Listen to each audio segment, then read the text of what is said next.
Aaron Smith-Levin.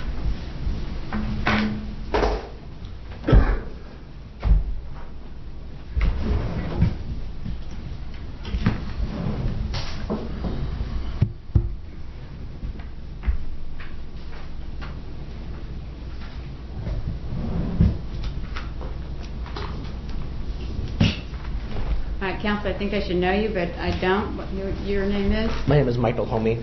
Homey? Yes, Your Honor. Spell it. H-O-M-M-E. Okay. You'll be trying this with Miss Me? Yes, Your Honor. Okay. I've got Mr. Theophilopoulos. Good morning, Your Honor. Good morning.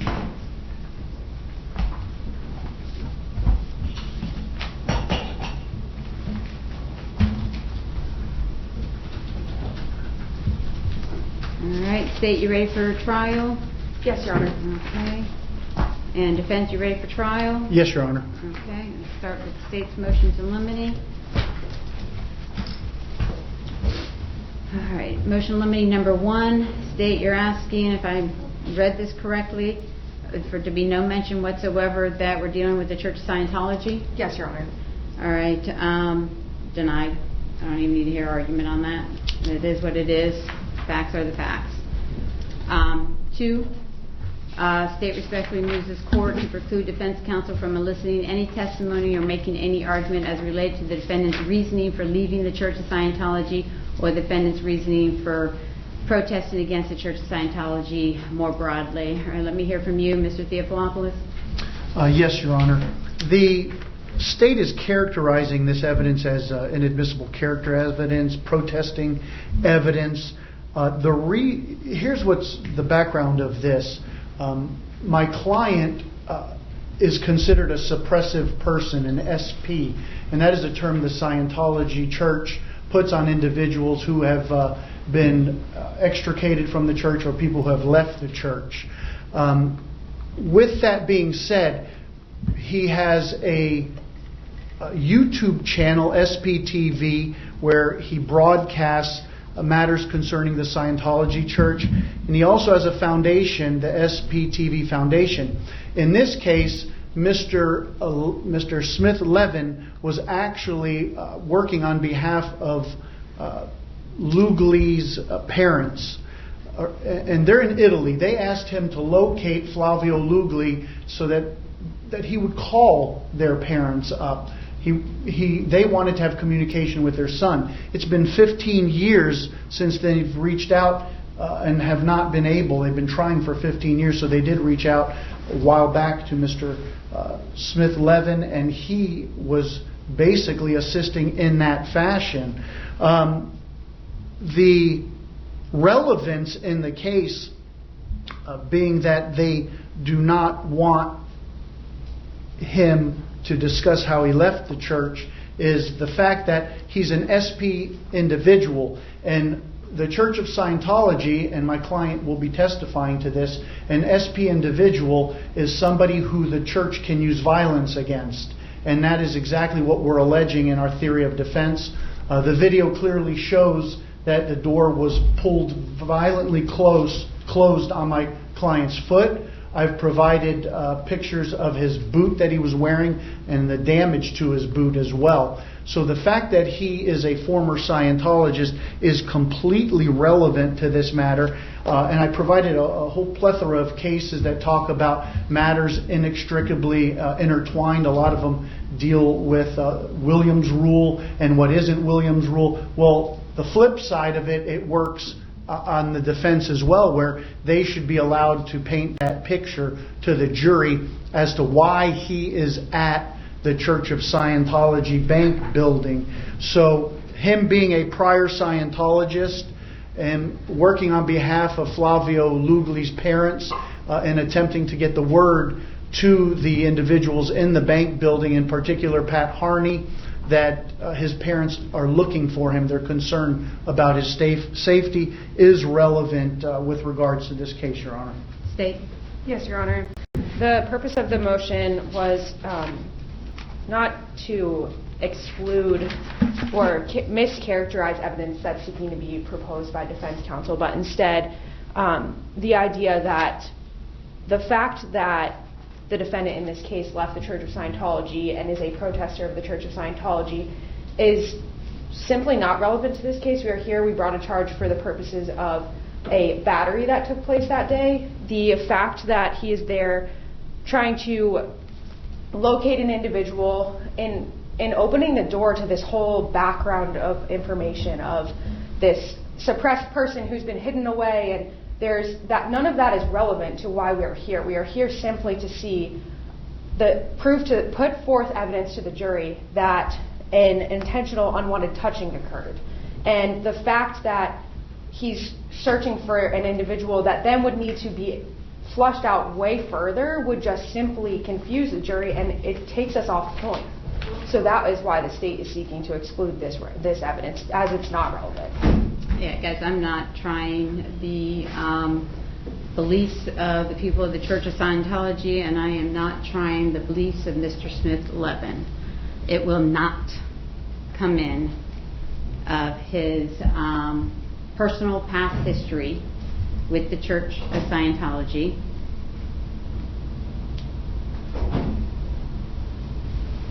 It will not come in that he is out seeking some person, because I agree with the state, it's completely not relevant. It completely distracts from the issue here of whether a battery occurred, and anything comes out in regards to his personal past. Okay, Mr. Smith-Levin, sit there, do not talk, and listen to my rulings, because we're going to have a further conversation about this later. So I want to make sure that both you and Mr. Theophilopoulos are listening very closely to my ruling. Absolutely, Your Honor.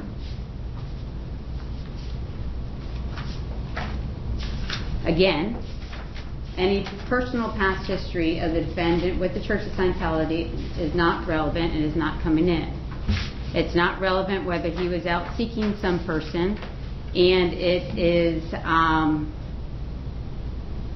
the issue sidetracks the entire issue of whether a battery occurred here, because the state is right in regards to any issue about him seeking some person. Number one, we don't even know if that person wants to be found by his parents. We don't know if that person wants to talk to his parents, and I'm not here to litigate that issue.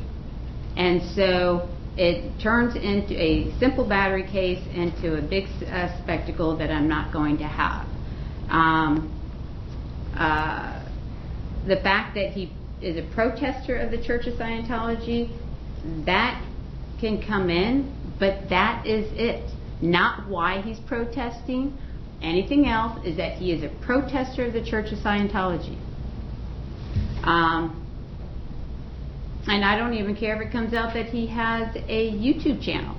But that is it. That is narrow. Protester of the Church of Scientology, and he has a YouTube channel. That's it. No more. Should I say that again? That he is a protester of the Church of Scientology, and he has a YouTube channel. That is it. No facts as to anything greater than that. Is everybody abundantly clear? Do I need to say it a third time? We're clear, Your Honor. May I have a moment? May I have a moment? And Your Honor, I just wanted to also clarify, as this came up in the last trial, so I just wanted to be very clear as we're trying to get ahead of everything. When you're saying that it is okay for the YouTube channel to come, the fact that there is a YouTube channel to come in, I understand that. I just want to clarify, as was just stated by defense counsel, does that include the name, as this was an issue that arose in the last trial? The fact that it is the SPTV reference, which is the suppressed persons. No, and then he has a YouTube channel regarding the Church of that he addresses the Church of Scientology. Okay. That's it. Okay. No more. No more. And understand, and we're going to go into this greater, there will be absolutely no latitude in this trial.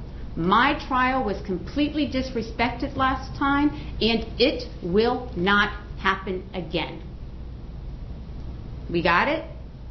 Yes, Your Honor. And I am particularly looking at the defense. And I will go over that with the later conversation that we're going to have today. Well, I think we should have it today. No, we are going to have it today. Okay, But I'm going to finish my motions in limine. absolutely.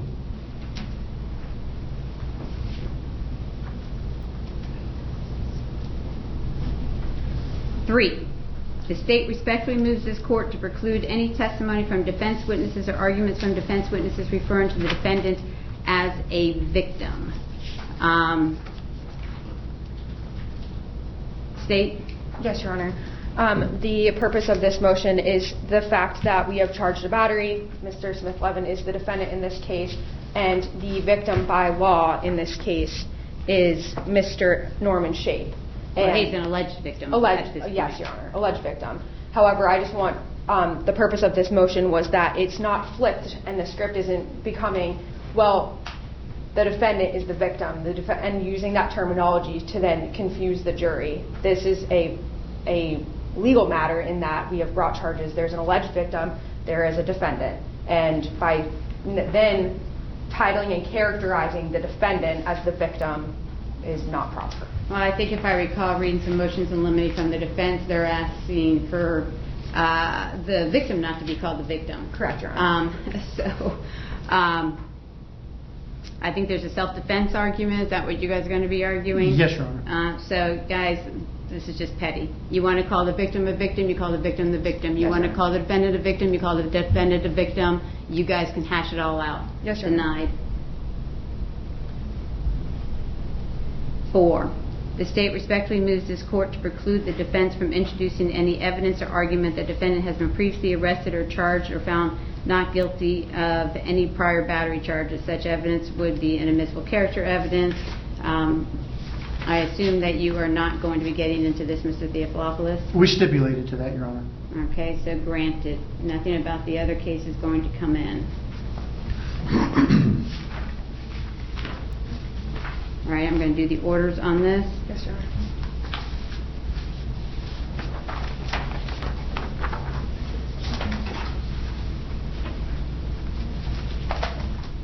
There is an issue with regards, it's kind of a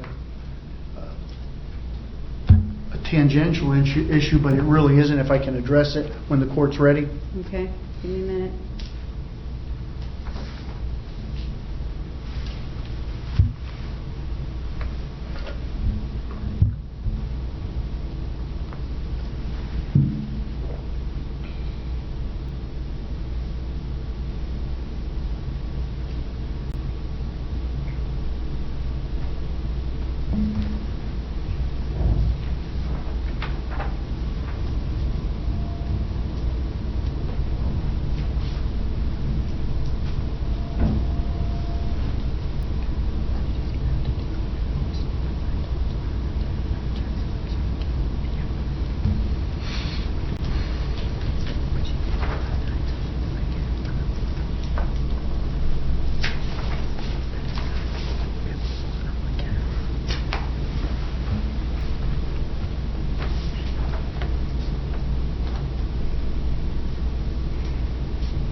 type this up because of my response to number 2 is so long that it's messed up this document.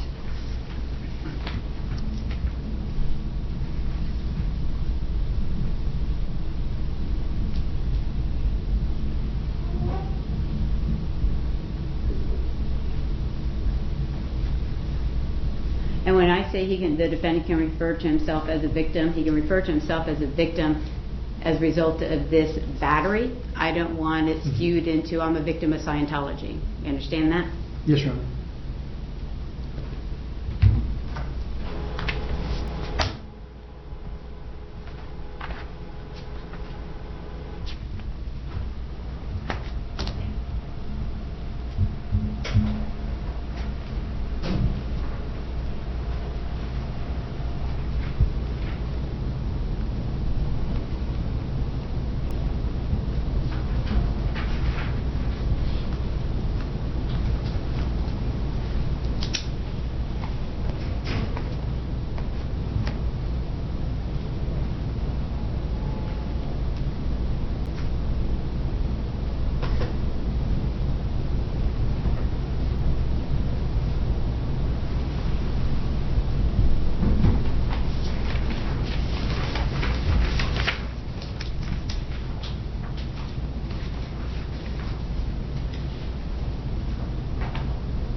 All right, defendant's motion in limine. This is really the same one as not having, I guess Norman Shape is the alleged victim in this case? Yes, Your Honor. All right, so I think I just ruled on this one when I ruled on the state. Correct. So that Mr. Shape can be called the victim. Yes, Your Honor.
Okay, something you wanted to address? Yes, Your Honor. Based on your ruling with regards to not being permitted to discuss Claudio and Renata Lugli, the purpose that my client was there looking for the son of the parents, my client, the state has a video, which is a security video of my client.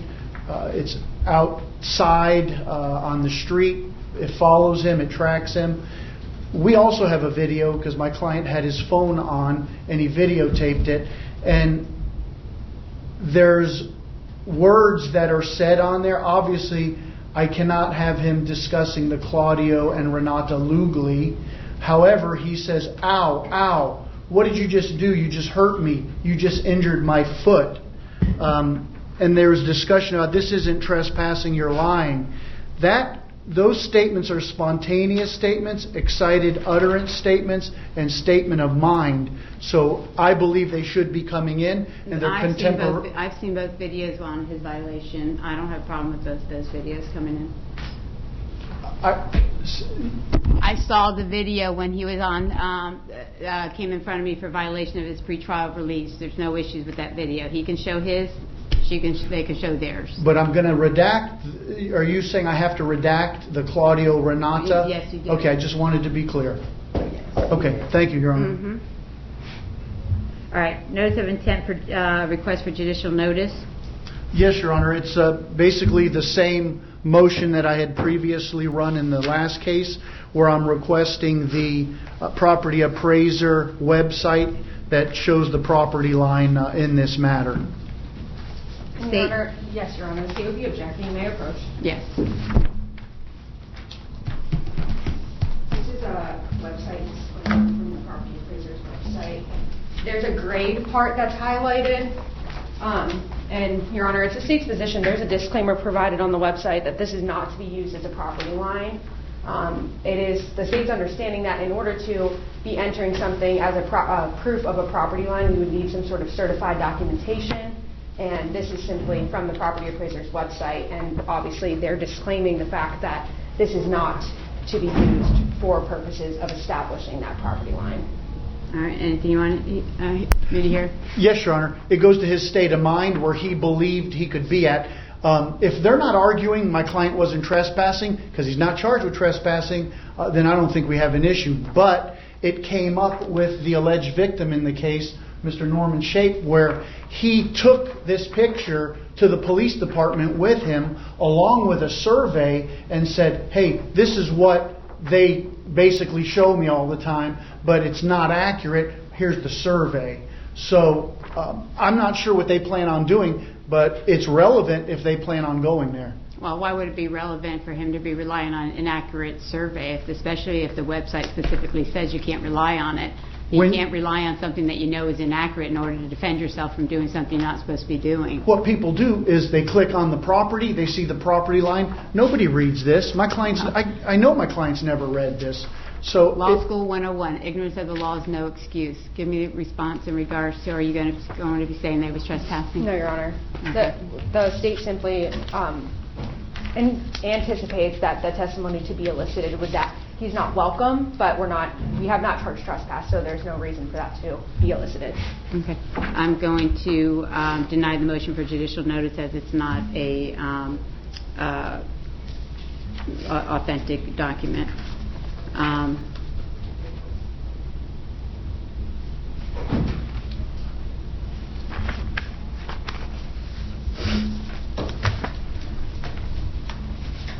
And just so we're clear, the state has indicated they are not going there with the trespassing argument. That's what they said.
removed? Yes. I'm going to type and email both of you all the response on the state's motion limine, but the one that is the main one at issue, I'm going to read it to you so you all know what it says. It says, any personal past history defendant has with the Church of Scientology is not relevant and will not be admissible. Defendant testifying that he was seeking a person, would be defendant or any of witnesses, testifying that he was seeking a person under his foundation is not relevant and will confuse the issues herein. Such testimony is not admissible. Defendant being a protester of the Church of Scientology and the fact that he has a YouTube channel protesting the Church of Scientology is admissible. Madam Clerk, you get this?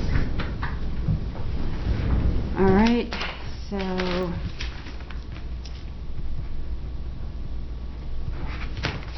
next I have here is the state's motion to strike a witness. Yes, Your Honor. All right, go ahead with that. Yes, Your Honor. And just to preface with the fact that this information just came to light yesterday, hence the reason of the late filing. But you. As a matter of background, Your Honor,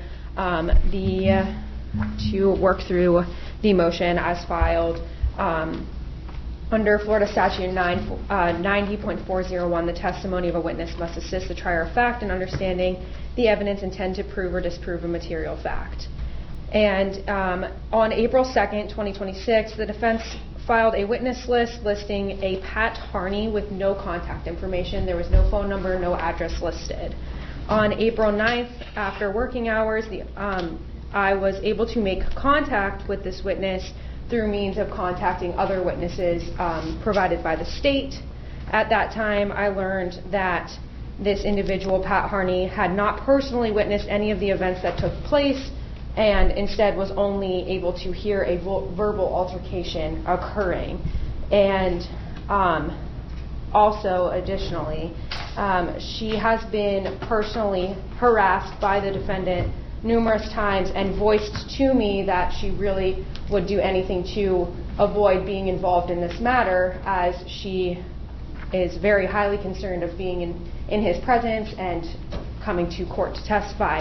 I did inform her, obviously, that she is under a subpoena. She is to respect the subpoena unless things go otherwise. Furthermore, Your Honor, I just would like to say that in the circumstance that Your Honor does deny that this witness be stricken, the state would ask that we potentially proffer the testimony that is being sought, as defense counsel has indicated that there has not been any contact with this witness, so the state is at this point unaware of what possibly could come out other than the fact that she was not present and she did not see anything. So that would be the state's position at this time. All right, Mr. Theophilopoulos. Yes, Your Honor. Pat Harney is the former president of the Church of Scientology, Washington, D.C. She works at the bank building. She is just to the right, shown on video. My client is attempting to have conversation with her. She looks over at him. She was in a position to see and hear everything, and she's relevant. Why didn't I list her address? Well, I did a search. You can't find her address. I had to have my process serve her at the Scientology building, and as a result, she took the subpoena, denied that she was the Pat that they were looking for, and then threw it outside where my process server was leaving. He, in fact, took a picture of her prior to throwing it, holding it to show that she was served. Her testimony is relevant. She was there. We have a right to present her testimony. If she'll talk to me, I'd be really happy. My understanding from, let me phrase it this. My understanding is that a member of the Church of Scientology regarding this case will not talk to me, period. And I don't have any contact information, but nevertheless, she's on video, sitting at a reception type desk. She looks up, my client's talking to her, and then the altercation occurred. So it's relevant, Your Honor. Okay, I'm going to deny the motion, strike the witness. They can call her. If she doesn't have anything to say, then she says what you said that she's going to say. Yes, Your Honor. All right. And Your Honor, just briefly, if I could ask Mr. Theophilopoulos, Wait, can you just provide me the information of where she's on video? Because I'd be happy to consider that. I just don't have any. You have my client's video. And you're indicating that she's on that video? I'm almost 100%. Well, how about before I make this ruling that somebody tells me, if you're disagreeing that she's on that video, then I may not allow her to testify, so let me see the video. Yes, Your Honor. I'll pull In it up fact, right I now. believe I took her picture from the video to give it to the process server to serve. I'm not intending to argue anything. I just wanted to ask. No, I just wanted to know so I can I check remember the video, but I don't remember who was in the video. Yes, Your Honor, and that's the same for me as well.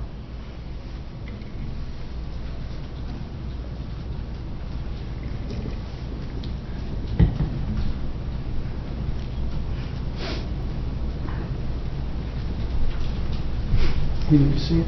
I have it right now. Thank you.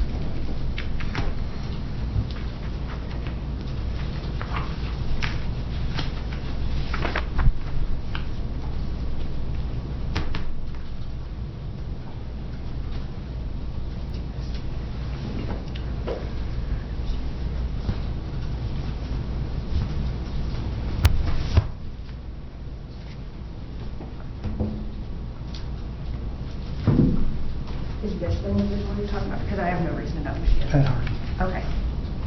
Yes, Your Honor, I see where he's indicating. Okay, so I'm going to deny the motion to strike the witness.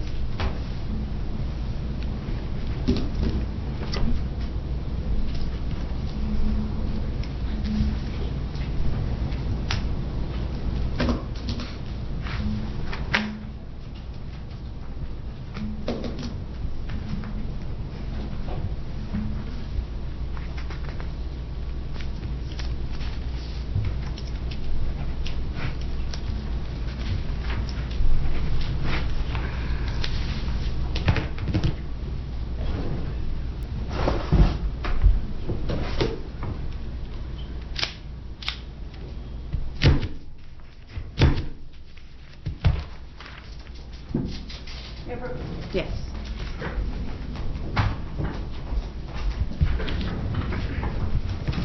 All right, before we get into the jury instructions, we're going to have a conversation about my rulings on my motions in limine. At the last trial,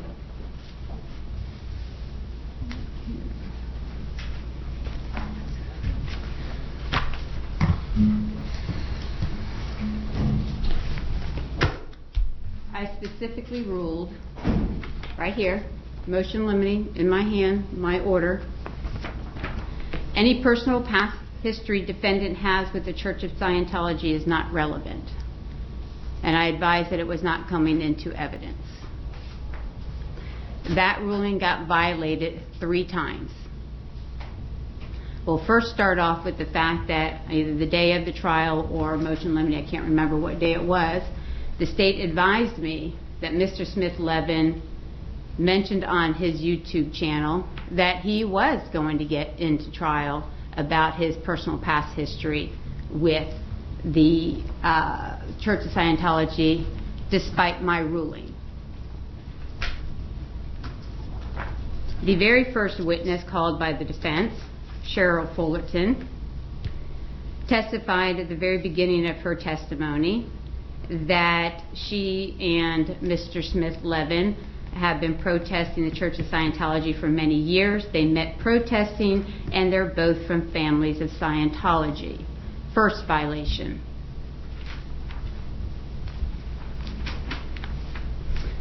Mr. Theophilopoulos, you barely got up and started questioning Mr. Smith-Levin during his direct, where you specifically asked him about the fact that he grew up in Philadelphia and that he he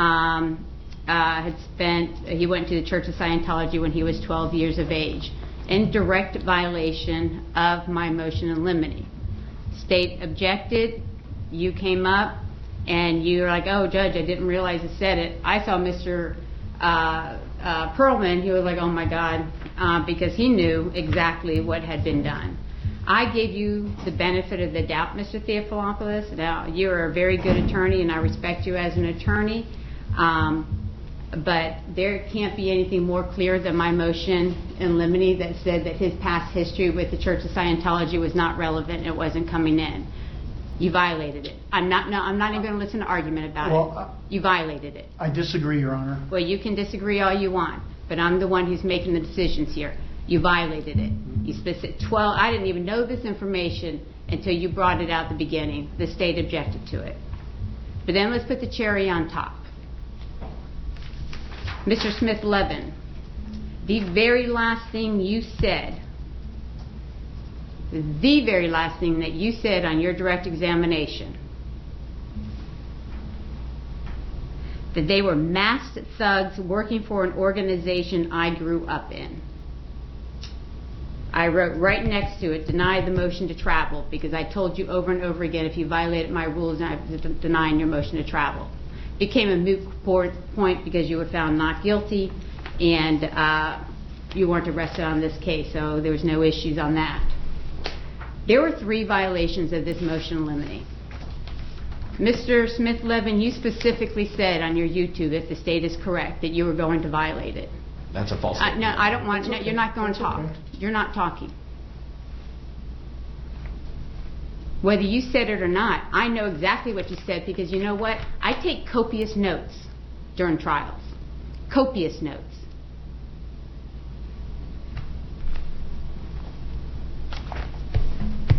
And I have the quote right here. What is that quote? They're masked thugs working for an organization I grew up in. You're right, Your Honor. I agree. I said that. I know you said it. I'm not disagreeing with you. In violation of my motion in limine. I didn't know that violated the motion. You know what? Stop. Stop with I didn't know. Because, no, I could not have been more clear on motion in limine trial conference that your past history was not coming in this trial. I was clear, and I was very clear about it. And now I have made myself clear about it 3 times in my ruling earlier today on the exact same thing. I am going to tell you very clearly, I am not going to tolerate another violation of my motions in limine, and there won't be any forewarnings. If you violate it, whether it's you or from your attorney, you're going to be held accountable, Mr. Smith-Levin. I am going to stop this trial. I'm going to pull the jury out, and we're going to go immediately into contempt proceedings.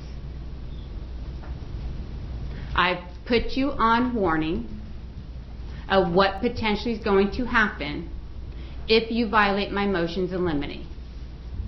You didn't listen last time, and I'm making it clear.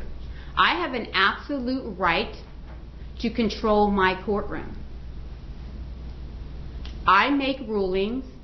I expect my rulings to be followed. If you disagree with my rulings, if you are convicted, no, you keep looking at me because I'm talking to you. If you are convicted, then you can appeal my rulings to the 2nd District Court of Appeal. That is your absolute right. Ma'am, stop shaking your head. You. That's what I said, stop shaking your head. You understand that. Are you asking me, Your Honor? I'm talking to you. I understand everything you said. Just making it very clear. Can I ask a question, Your Honor? Don't. Okay. I'm making it clear. I've made my rulings. You are to follow them. Yes, Your Honor. My only recourse for somebody who doesn't follow my rulings is contempt of court proceedings. I totally understand. I'm not sure you really do, I do. but we will find out during the course of this trial, because you couldn't help yourself. I didn't know I was violating your motions. You knew darn well you were. Okay? You say that, Mr. Smith-Levin, I've dealt with you several times, okay? When you violated the court rulings. And you always say the same thing. Judge, I didn't know. You ride the line, and then you say, Judge, I didn't know. I'm not going to tolerate it in this trial. I spent more energy on that last trial, trying to control everybody's behavior than I did in the whole issue of the chalk issues.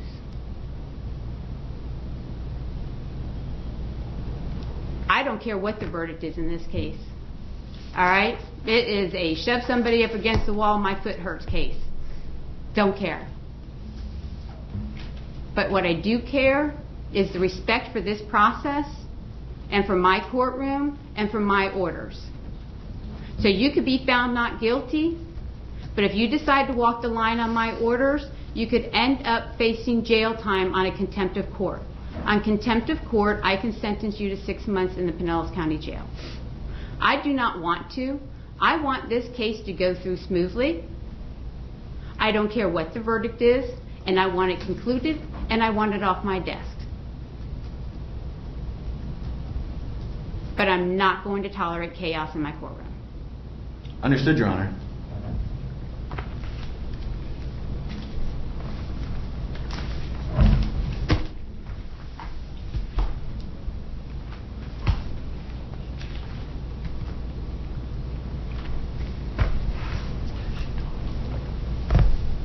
All right, we're going to do jury instructions. Your Honor, I just wanted to ask you, there were some pieces of evidence that were proposed by defense. We also discovered over our timestamps, which defense has agreed to, that we were good to go with the video that we're seeking to admit. As for the evidence that was being proposed by defense, I understand Your Honor's position and the statements made. I just wanted to clarify where we were going with the defense exhibits. My hope is just we're going to handle everything today so that we can go as quickly as possible on Tuesday. So what are we talking about? We had, first off, so I guess you don't anticipate admitting that photograph then? No, of course not. The court ruled on Flavio Lugli. We need to take a step back. She said I agreed to her video footage. Yes, I did. But based on the court's ruling, there is a portion now in that video where it's after the fact, therefore it's not relevant, and I would move to exclude it. What is it? Which point? Because I'm happy to adjust. When he walks away to the door. Okay, so you just want it tighter? Whatever you want to put in. Walks away to what door? So the video, Your Honor, that we're discussing is the surveillance video that's taken. So he approaches the door, and then when the door is open, he then goes into the door. Afterward, the altercation occurs, the push occurs, and then he walks off to both the victim, the alleged victim in the case, as well as the defendant, walk off to the right side. Are you saying that you don't want that? That's not relevant at this point. I had cut it off at 118, so I had not anticipated going any further than that. Again, Your Honor, based on the court's ruling concerning the audio on our video, anything other than what happens at that door, that's where the battery's at. We need to keep it narrow. I've seen both those videos. They both, what happened, I've seen the video, and it's been a little bit because it was last fall, but I don't know what you're trying to knock off from the state, but pushing the guy up against the wall, that does come in. You're trying to preclude that. It's after all of that. What happens is my client and Mr. Norman Shape are out front. Then Mr. Norman Shape goes for a beeline to another door, and my client's over questioning. I'm just going to pull up the video. We can just look at it together. I'm totally fine with that. I'm not trying to be argumentative. Well, I'm missing my lunch over stuff that I shouldn't really need to be dealing with, so. And then the photograph was, that is not coming in, and then the additional piece of evidence that the state would be objecting to is there is a video that has been supplied to the state of someone walking by the entryway at which this occurred. There is no proof that it is from the same date and time as the video shows open doors with an all are welcome sign. However, the video that took place, the surveillance video that was taken, as well as the video taken by the defendant in this case, shows closed doors, no sign. So I think that should not come in unless it can be properly authenticated. What is this? It's a photograph and it's a screen grab as well as a video. It shows the door, the threshold on the bottom is what it shows.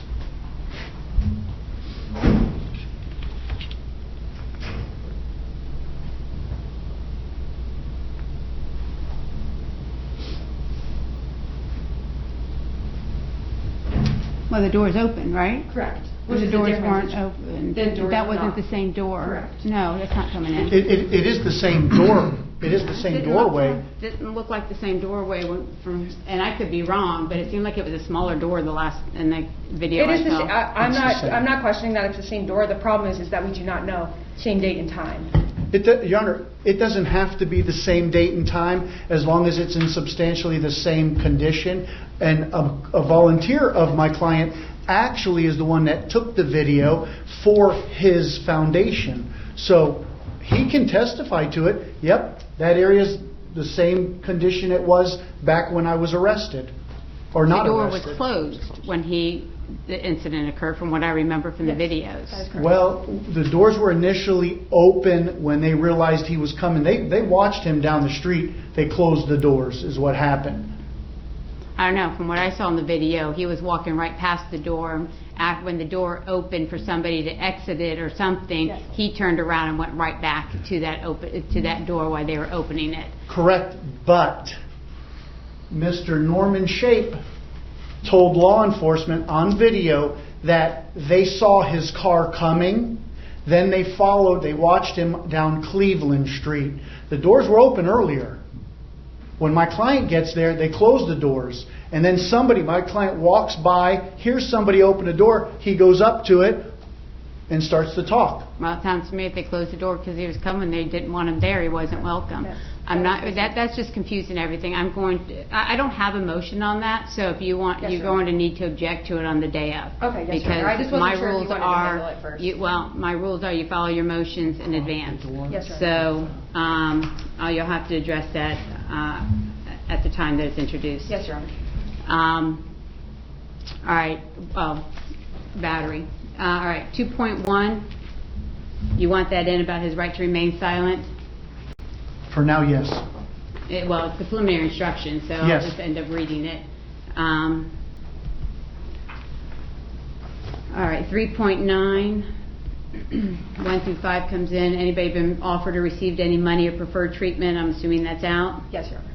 Correct. Any pressure or threat being used against the witness that affected the truth of the witness testimony? I'm assuming that's out. Correct, Your Honor. Correct. I'll leave 8 in about inconsistent statements.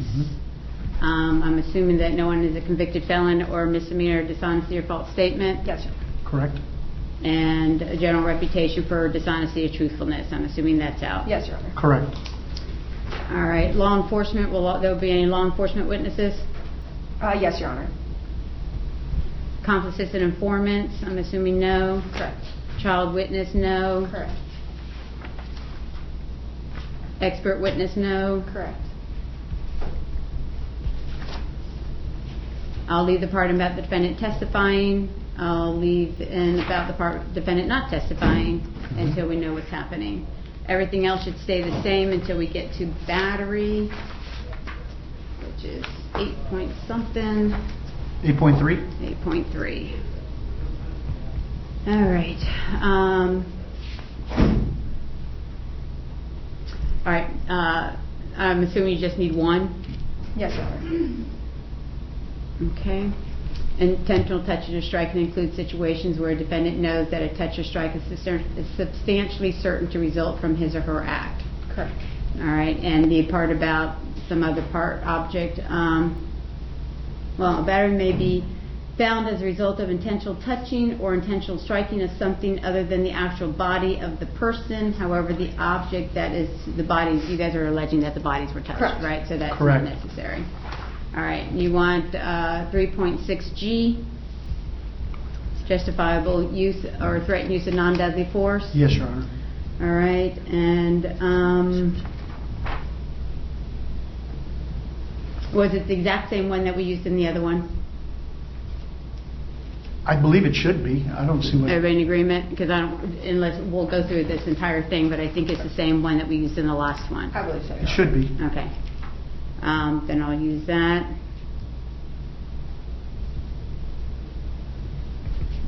I think all the instructions should pretty much be the same. All right.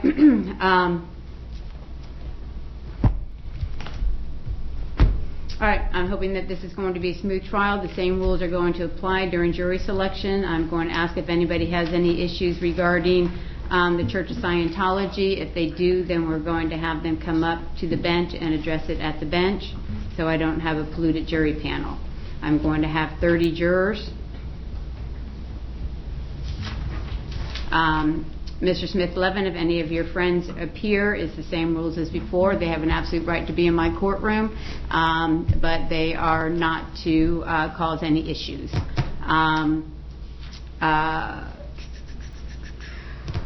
That's it. Again, I expect a smooth, orderly trial, and that's it. What do you got? One last thing. Mm-hmm. His YouTube channel is actually called Growing Up in Scientology. I just want to be clear. Is he permitted to say the name of his YouTube channel? Okay. I mean, and why are you even asking me that when I have made it so clear that he is not to mention his past history with the Church of Scientology? The reason I bring it up is because I misrepresented, and it wasn't intentional, that it was called SPTV, because that is one of the logos on it. So I just wanted it to be clear on the record. All right, it's clear. Because in more particular, because I don't know what SPTV stands for, most people wouldn't. But they would understand the Growing Up in Scientology, and that directly violate... No, please stop talking, Mr. Smith-Levin, when I am talking. You know what? You don't like my rules, that's tough. No, your rules are fine, Your Honor. I want to make sure I can abide by them. Well, you can't abide by them when you're talking when I am. Okay, Your Honor. I understand.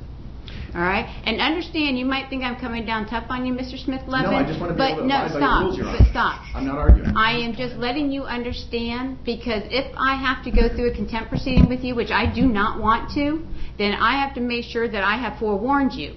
Now, last time I told you your punishment would be no traveling. Over and over again I told you that.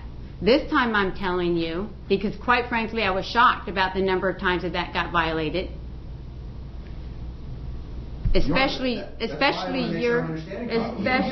your last statements that you threw out there gratuitously after your attorney asked you questions. No. And so it's my job and my legally I have to let you know the consequences, the potential consequences of violating my rules. Yes. And that's why I'm letting you know. I let you know last time what they were. I'm letting you know this time what they are. I totally understand the consequences. I want to make sure I understand fully the parameters. The parameters are, you are not to mention anything about the fact that you grew up in the Church of Scientology, you have a past history with the Church of Scientology. The only thing that you are going to say is that you are protesting the Church of Scientology and you have a YouTube channel regarding your protesting the Church of Scientology. That's it. Okay, so no, the words ex-Scientologist will be a violation. Yes, it will. Thank you. That's all I wanted to know. That shouldn't even be a question, well, because it falls right under what I've been saying. Okay? Understood. Thank you, So Madam. I will see everybody here on Tuesday. I've got a morning calendar. It'll be the same thing, probably about 10 o'clock. Your Honor, I'm sorry. I just wanted to say, so for jury selection, I understand you're going to handle it the same way that was handled last time. You're going to address the Scientology issue. We'll handle it the same way. Yes. I just want it to be brought to the court's attention, and we have already addressed this issue, but I just want the court to be aware. It did come to light that there was a juror on the panel who did not reveal the fact that they were a protester of Scientology, as well as had been in contact with the defendant in the past. However, our office has investigated the issue. We will not be proceeding on any contempt charges, but I just wanted Your Honor aware. And obviously, we did everything we could, defense did everything they could, and Your Honor did everything you could when we were doing jury selection the last time, but I just wanted Your Honor to be aware. Did that person end up on the panel? They did. Are you kidding me? No, Your Honor. They were on our jury? Yes, Your Honor. This is something yes. First I'm hearing. And you guys aren't doing anything about it? Unfortunately, at this time, that is a decision of the office. Wow. So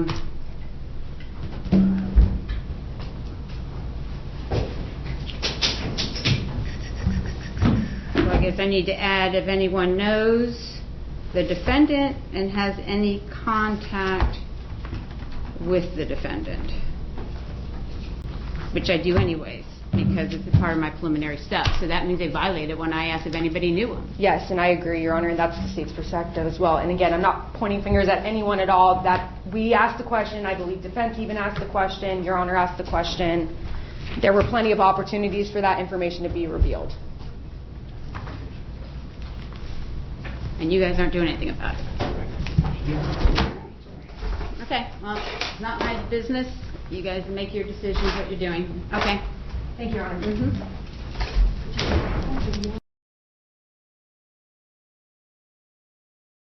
Good morning, Your Honor. Morning. All right.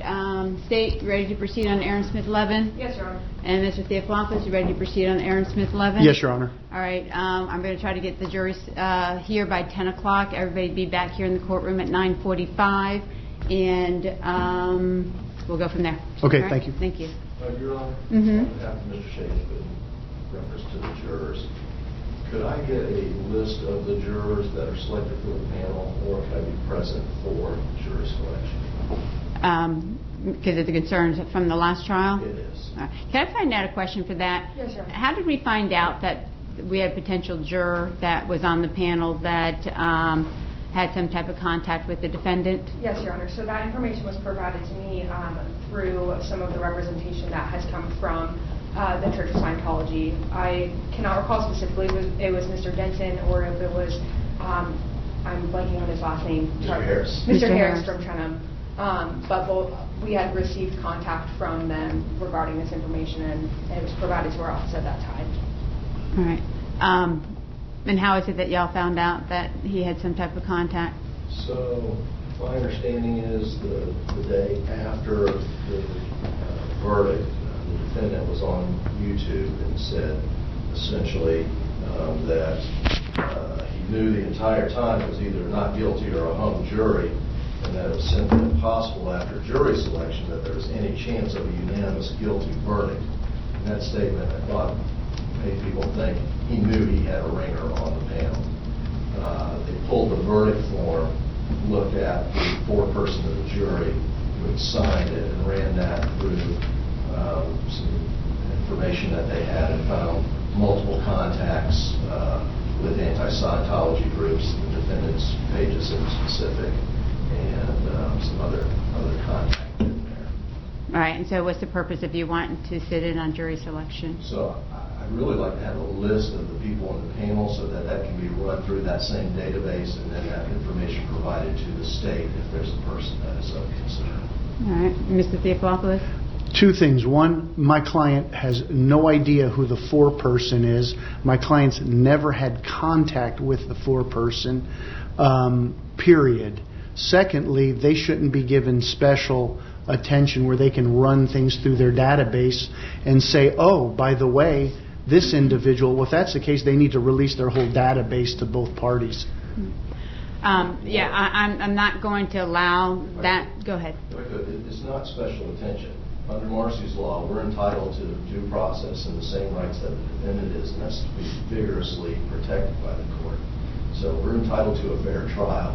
The defendant is entitled to see who's on the panel. I think the victim is as well, and that's under Section 16 of the Florida Constitution and Amendment 6, and also under 960.001. Statutes. I think we have statutory and constitutional grounds to be provided that information. And again, we're just asking for the list to be able to run it through and to provide the state with any information that they might be helpful to their jurisdiction. Again, they're usurping the state's power. The state controls that. Yeah. If obviously he All right, wants... relax. Guys, I'm not yelling. just understand, I'm not going to go through this trial like I did last time, okay? That trial wiped me out. I'm not doing it, okay? I'm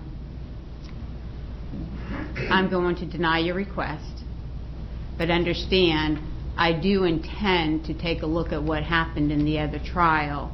The state has chosen not to prosecute. They don't have to, but if there's a concern that there was a contempt of this court, then I may be looking into whether we had a juror that was in contempt of this court in regards to answering it. But that's something that's going to be done after this case is over, okay? I am, during jury selection this time, I'm going to make it very clear that we are dealing with the Church of Scientology, and we are dealing with a protester with the Church of Scientology that has a YouTube channel that protests, and making sure that everybody understands the cards on the table. This is what the issues is, and if I have anybody who has been on that channel, knows this defendant, we're going to delve more into that. Last time we focused more on the Church of Scientology, even though I did ask the question, because I know I always ask the question about anybody knowing the defendant. I am going to mention in this selection that he does have a YouTube channel. I'm not saying what it is because I'm staying within the parameters that I've given on my motion limine. But it is concerning to me as to what happened at that last trial. I mean, 36 years of practicing law. I've never had a situation where there's been a concern about the jurors not being forthright with the judge on jury selection. So we'll address that, but that's an issue after the fact here, after I get this trial done and over with. So I'm going to deny your request at this time. My request for the list, how about being present for jury selection?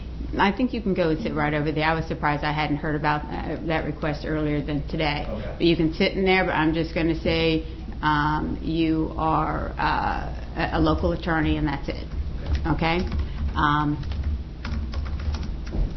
I also made an extra copy of the type order on my motion limiting. I know they were emailed to both of you. May I approach? And I said, yes. This is me and you, Mr. Theophilopoulos, so that everybody, I know that everybody has a copy of that. And we'll go from there. All right, guys, my goal is 10 o'clock. All right? Okay.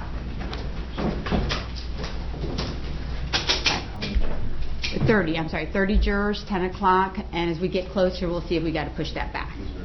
No reserves. We're going to get a jury or we're not.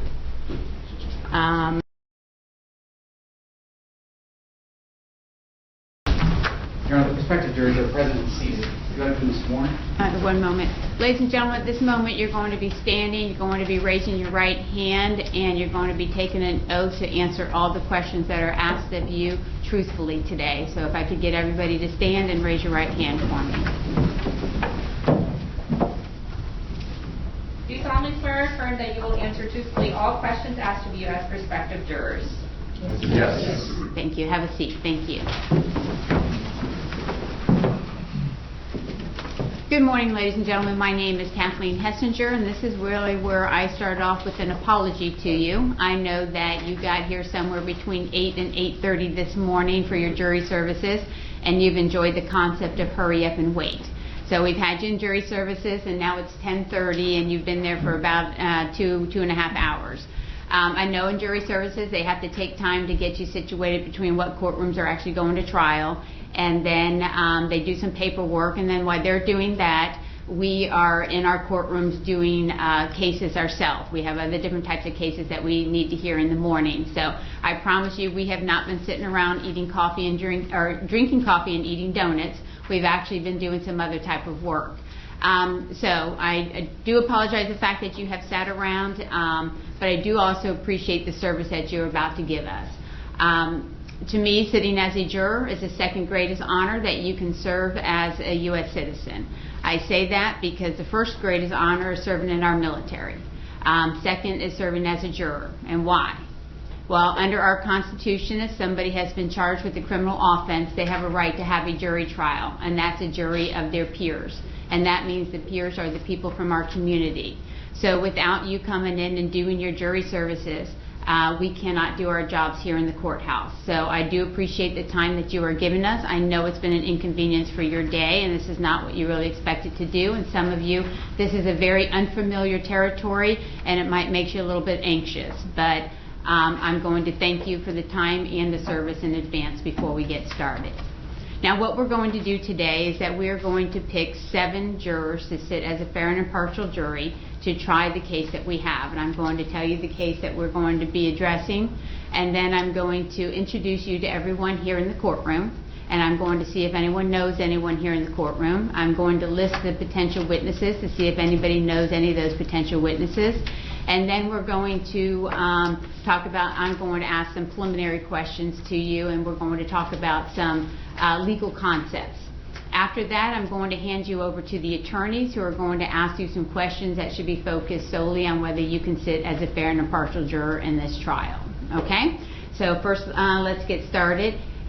One other housekeeping matter. If you have any cell phone on you, which is probably all of you, I need to make sure that it's off, not in vibrating mode, just completely off.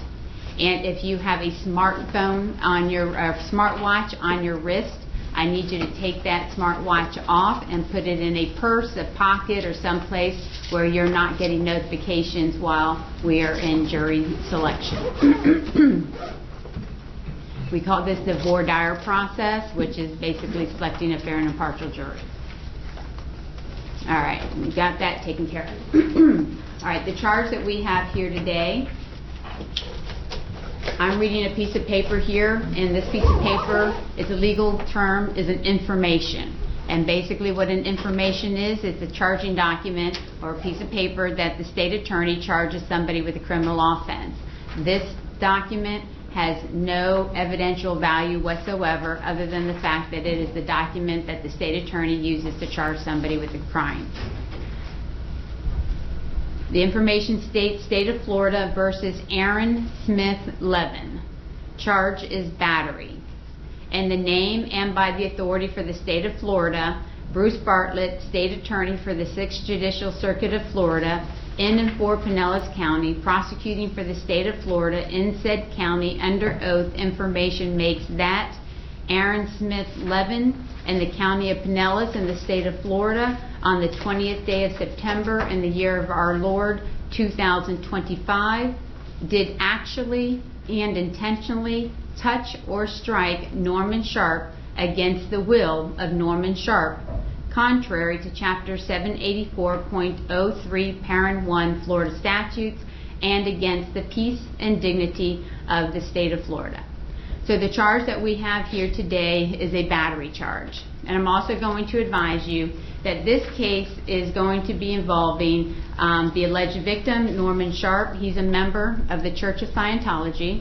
And the defendant here, Aaron Smith-Levin, he is a Church of Scientology protester, and he has a YouTube channel protesting the Church of Scientology. So I want you to think about that for a moment, because I'm going to be asking some follow-up questions on that issue for all of you. But first, I'm going to go ahead and introduce everyone in the courtroom. As I stated, my name is Kathleen Hessinger, and I am the judge that's going to be presiding over this trial. My job is to preside over the trial, and my job is to make the legal decisions in this case. I put some emphasis on the word legal, because the 7 jurors, or the jurors that are chosen in this case, you'll be making the factual decisions, and you'll apply the credible facts that you find to the law that I'm going to provide you at the end of the trial. So I make the legal decisions, the jurors will make the factual decisions. Sitting next to me is Rachel Schmidt. She is a deputy clerk of court, and her job is to maintain any evidence that has been introduced into evidence, and she maintains the record as to who the jurors are in this case, and the clerk's office, they're the ones who maintain the court docket that's the public record. We have the deputies here. You've already met the deputies. We have Deputy Davidson, we have Deputy Matson, and Deputy Chastain. Their job is twofold. The first is the obvious one. They have the uniforms, and they are here to protect us in the courthouse. But during the course of a trial, they're also the conduit between you and I. And what does that mean? Well, you've already seen where they went down to jury services. They picked you up and they brought you up here.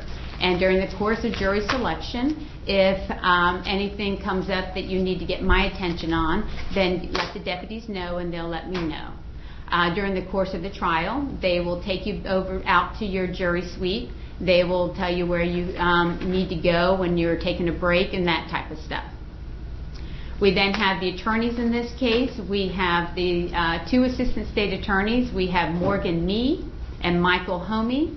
They work for Bruce Bartlett, and it is their job to prove this case beyond and to the exclusion of every reasonable doubt, and we'll have a conversation about that shortly. We also have the defense attorney. This is Jerry Theophilopoulos, and he'll pronounce that much more Greek than I do, but it is his job to represent the defendant in this case, who is Aaron Smith-Levin. We also have over here Mr. Bruce Denson, and he is a local attorney here in the community. So the first thing I want to do is I am going to ask on my right side here if any of you know anyone that I have just introduced here in the courtroom. If you do, please raise your hand. All right, for the record, no one has raised their hand. On my left side, does anyone here know anyone here in the courtroom that I've just introduced? Raise your hand. All right, and for the record, no one has raised their hand. Excellent. Now you're probably wondering why I'm speaking to the record and I'm asking you to raise your hand. If any of you have ever had jury duty in the past or you watch court TV, you might find that there's a person I did not introduce here, and that is a court reporter. A court reporter is somebody who sits down with a little instrument and takes down everything that's being said here in the courtroom. Modern technology has hit the courthouse, and we now have digital reporting, and there's a little machine right over here, the little blue man, that lets us know that we're on the record. Our digital reporters are sitting in another room on the other side of the courthouse. So they're monitoring this courtroom, but they can only hear what's being said. They do not see who's speaking. So it's very important that whoever is speaking, name is put on the record at the time that they're speaking. I'm now going to list to you some potential witnesses in this case, and I'm going to follow up with the exact question about whether you know or heard of any of these witnesses. The first is Norman Shape, Robert Toffness, Detective Daniel Bieber with the Clearwater Police Department, Officer Jarrett Busa, Clearwater Police Department, Officer Dennis Kaysen, Clearwater Police Department, and a Pat Harney. So on my right side, I am going to ask anyone on the right side if you know any of the potential witnesses that I have listed. Know or have heard of them. Raise your hand. No one has raised their hand. On my left side, does anyone know or have heard of anyone that I just mentioned as a potential witness in this case? All right. Now my next question to you is, I've already told you that this is going to be a case where the alleged victim in this case is a member of the Church of Scientology, and the defendant, Aaron Smith-Levin, is a Church of Scientology protester and has a YouTube channel protesting the Church of Scientology. So the first question I'm going to ask, is there anyone here who knows or is familiar with Mr. Aaron Smith-Levin? On my right side, raise your hand. On my left side, anyone know or familiar with Aaron Smith-Levin? And I see a hand over here, and that's Samuel Bean. All right, Mr. Bean, I'm going to ask if you approach the bench with the attorney so that we can have a moment to talk.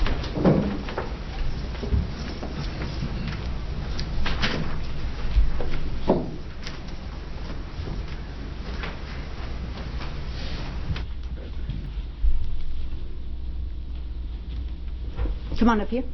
Thank you. Mr. B, tell me how it is that you know Mr. Smith-Levin. I've just seen videos online here and there. But, I don't watch it. I'm not subscribed or anything. All right, and the fact that you have seen videos online with Mr. Smith-Levin, is there anything about that that would affect you today in regards to your opinion to sit in a fair and impartial jury? No. All right. The fact that you have seen his videos, are they regarding the Church of Scientology? Yeah, he's the protester, I believe, yeah. Okay. And the fact that you are actually looking at videos dealing with protesting the Church of Scientology, does that affect you? I mean, let me ask you this. Do you have a negative or a positive view regarding the Church of Scientology? No, neutral on it. You're neutral on it. Is there anything about the fact that the Church of Scientology is going to be an issue here today? Is that something that you're going to say, I'm not a big fan of the Church of Scientology, I'm going to kind of weigh it a little bit on the defense side here? How about on the other side, that you are a fan of the Church of Scientology and it's going to help you in regards to the state? No. All right, State, do you have any questions that you, Mr. Samuel Green?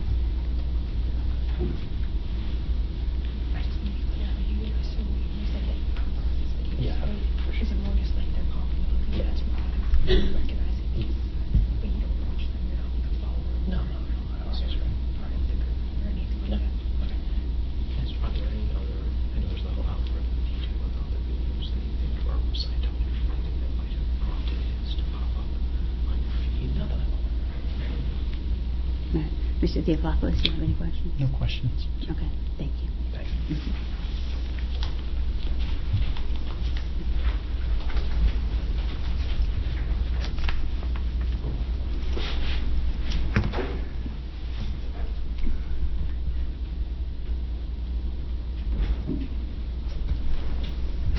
All right, is there anyone else that has either heard of or know of Aaron Smith-Levin? All right, and for the record, no one else has raised their hand. Now, I need to know, I know that many people may have different opinions about different churches or church organizations. And as I've already stated, that this is a case about the churches that's going to have the Church of Scientology brought up. Do I have anyone who has either a positive or a negative opinion of the Church of Scientology that could affect you sitting as a fair and impartial juror? It's okay if you do. I just need you to raise your hand for me, either a positive or a negative view. And I've got Robert Wolf, all right, and Lyndon Ostrander, and hold on here, David Zadanis. Keep your hands up if you're raising your hands, okay? Unless I've called your name. When I've called your names, you can put it down. Cherry Hendricks, okay? And back row, I've got Michael McDonald, and Michael Vu, and Kathy Rush. All right, and do I have everybody on my left side that I've mentioned your name? Okay, on my right side, hands up, I've got Ronald McVetti, and I've got Jennifer Richmond, all right, and anyone else on my right side? All right, Ms. Hendricks, can you come up and approach the bench, please?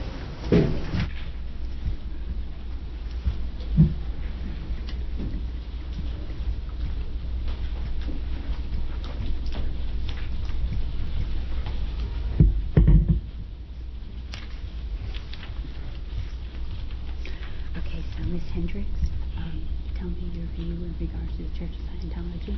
I just feel like, I know I'm not a good whisperer. It's okay.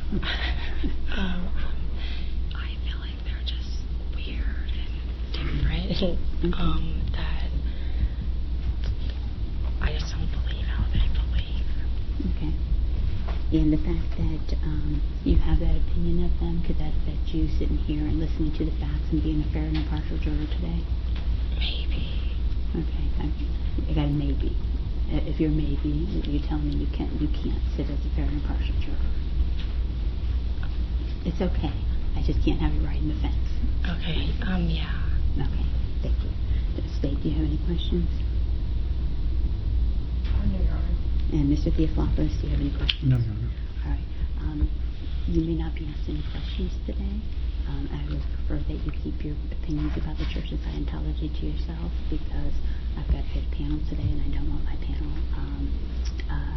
diluted with people giving their negative opinions. Okay? I appreciate it. Thank you. Thank you. Have a seat. Can I grab my paper real quick? Thank you. And if I can have David Zadanis.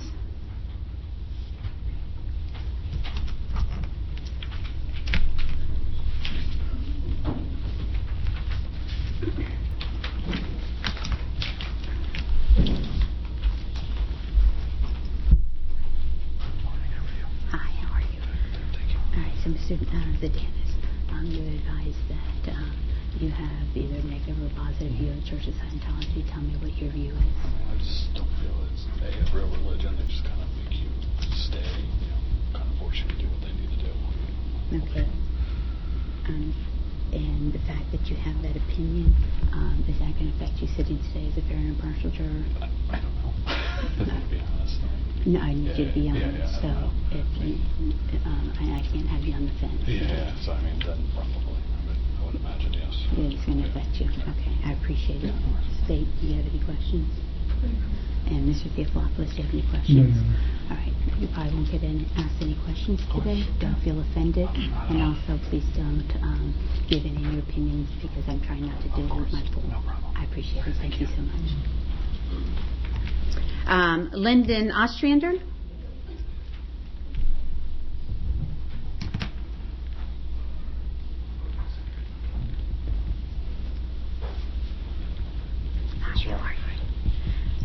Mr. Ostrander, you've raised your hands in regards to you have an opinion about the Church of Yeah, Scientology. I have a negative viewpoint of Scientology, and I think that would make me not a partial juror. I think I'd have an impartial. I think I'd be slanted one way because I have a negative viewpoint of Scientology. Okay, well, you answered all my questions. Thank you. Thank you. Well, do you have any questions? No questions. Do you have any questions? No questions, Your Honor. Okay. Thank you. Is it no? Mr. Ostrander, you're such a rush. No, sorry. Okay, it's all right. You probably won't be asked any questions today. I'm going to appreciate if you do not give your opinions, because I've got to sit a fair and impartial jury today. Of course. Okay, I I understand. Thank you, Your Honor. Robert Wolf.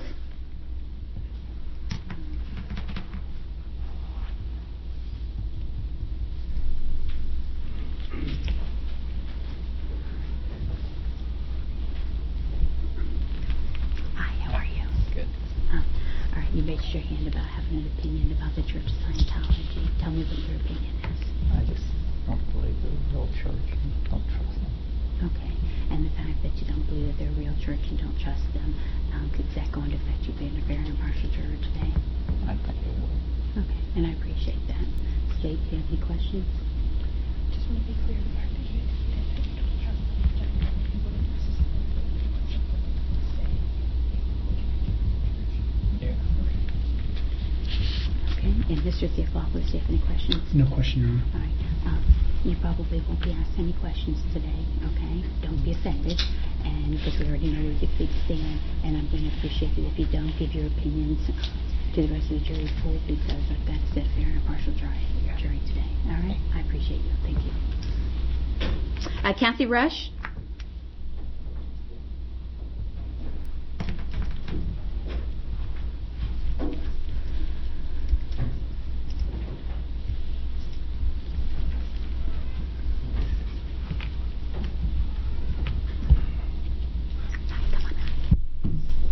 How are you today? Fine, thanks. How are you? Oh, not too bad.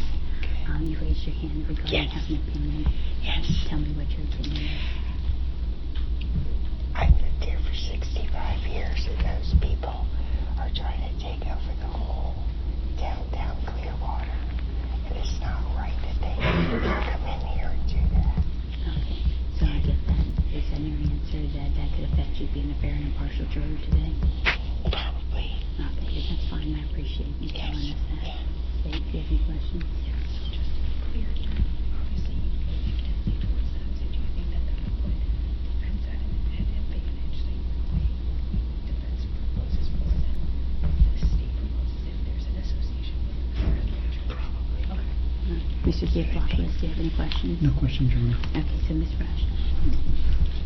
You probably won't be asked any questions today, okay? Okay. Don't be offended. We just know where you stand. But I also appreciate that you don't talk about your opinion because I got to get to the fair and impartial jury. Okay? All right. I appreciate it. Thank you. Thank you. Michael Vu?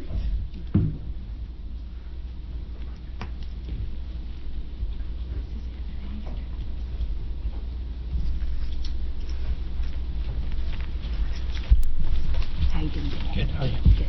You raised your hand about having an opinion regarding the Church of Scientology. Tell me what that is. My wife worked for the Scientologists in one of the companies that she worked for.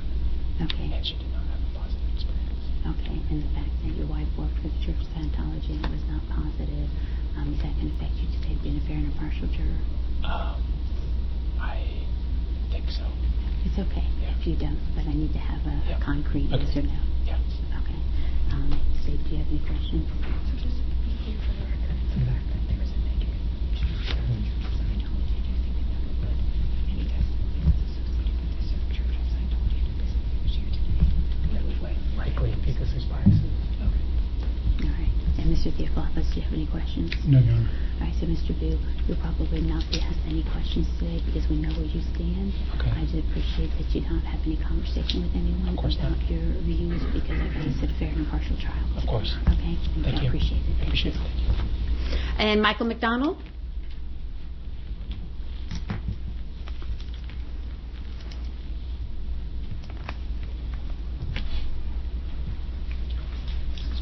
How are you doing today? Good, thanks.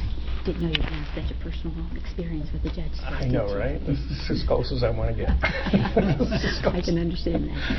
You raised your hand about you have an opinion about the Church of Scientology. What is that opinion? I question. Your door voice. I question the legitimacy. I guess I think they benefit from certain tax laws that, maybe that they're taking advantage of, and I think that's about all I can say about that. And that's good, and I appreciate that. And the fact that you have that opinion, is that going to affect you being a fair and impartial juror today? I don't have any problem with whatever religion that people want to practice, but I just have a kind of a negative thought about And it. so I need to know, it's okay you have a negative thought about them, but I need a pretty candid yes or no. You can be fair. If you can't, it's fine. I guess the evidence, whatever the evidence shows, I think I would be able to, go along with that. Even if you believe that they're benefiting from tax laws? Yeah, I guess fact is fact, right? In the case of a battery, either somebody did it or somebody didn't, I guess. I don't know. Okay, and as long as you can listen to the facts and set aside your opinions, that's what I need to know. But if you think your opinions are going to creep into that and determine somebody's credibility, then I need to know that now, not after you've sat on the jury.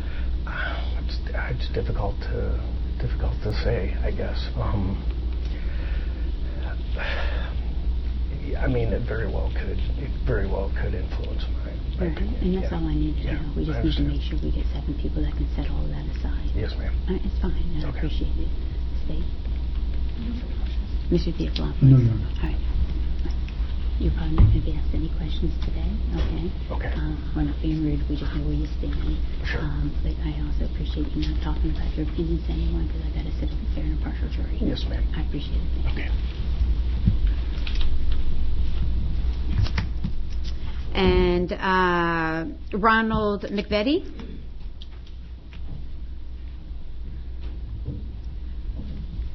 Seems like everybody has a different view. Different reasons.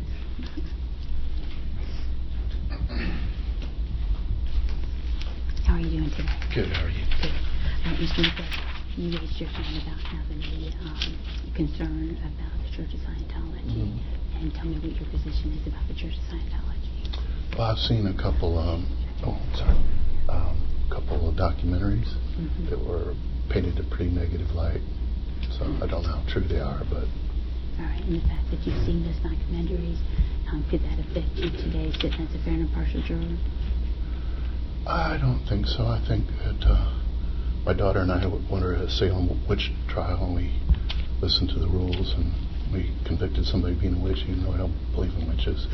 So I think the facts will speak for themselves. But And the fact that you watch these documentaries, is there any concern when you're listening to a member from the Church of Scientology that that's going to creep into your mind and say, oh, I'm not going to believe him because he's a member of the Church of Scientology, versus somebody who's not a member of the Church of Scientology? I suppose it's possible. I gotta have a definite one way or the other, whether you can be fair, and if you think in any moment that you cannot be fair, I need to know that. It's hard not to be prejudiced with what you believe. You know? And that's fine. That's why I'm bringing you up here, and that we all have our opinions, and we all have our lives that we bring in here. And but I have to have 7 people that can set all that aside and sit as a fair and impartial juror. And if there's any chance something's going to creep in, I want to make sure that I don't have you on the jury panel. Okay. So, and I'm not holding that against you. That's why I'm just bringing you up here. Yeah, So tell me where you falling on that. Yeah, I think in this case it's probably best. That you're not on the jury yeah. panel. Okay. And State, do you have any questions? No questions. Mr. Dicklopoulos, do you have any questions? We probably won't ask you any more questions today, and I appreciate if you don't discuss the documentaries or your opinions with anyone, because I got to get 7 people that can be fair. Absolutely. I appreciate that. Thank you. And Jennifer Richmond.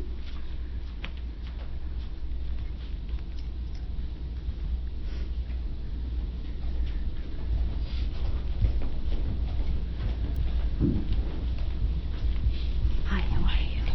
You raised your hand about concerns about the Church of Scientology. Yeah. Can you tell me what your opinion is? I think I have a negative opinion of the Church of Scientology. Okay. And I do use the word coded slave one way or the other. And so I don't think it would, but I guess it could because it's in there.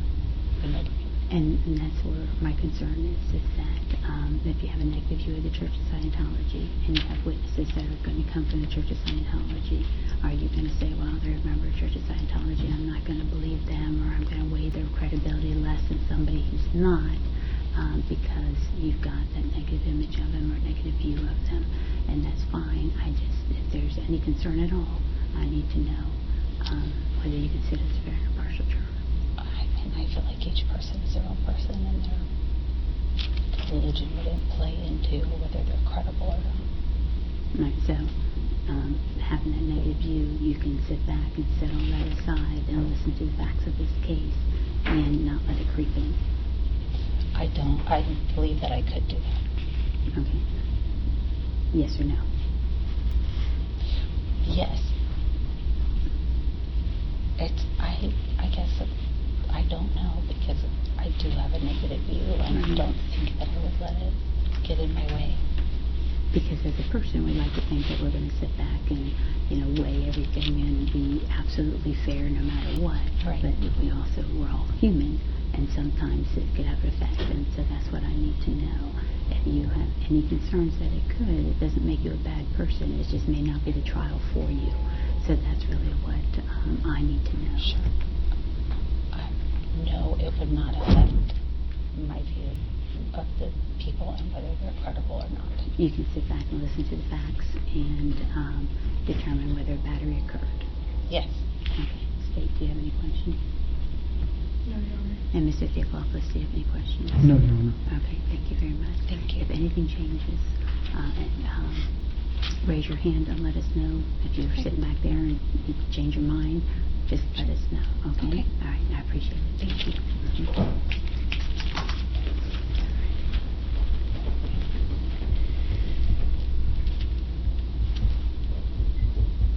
All right, before we sit back down, anybody on my right side, anyone else has any concerns about sitting as a fair and impartial juror on a case dealing with the Church of Scientology? Raise your hand. And I've got Janusz Witowski. All right, come on forward, Mr. Witowski.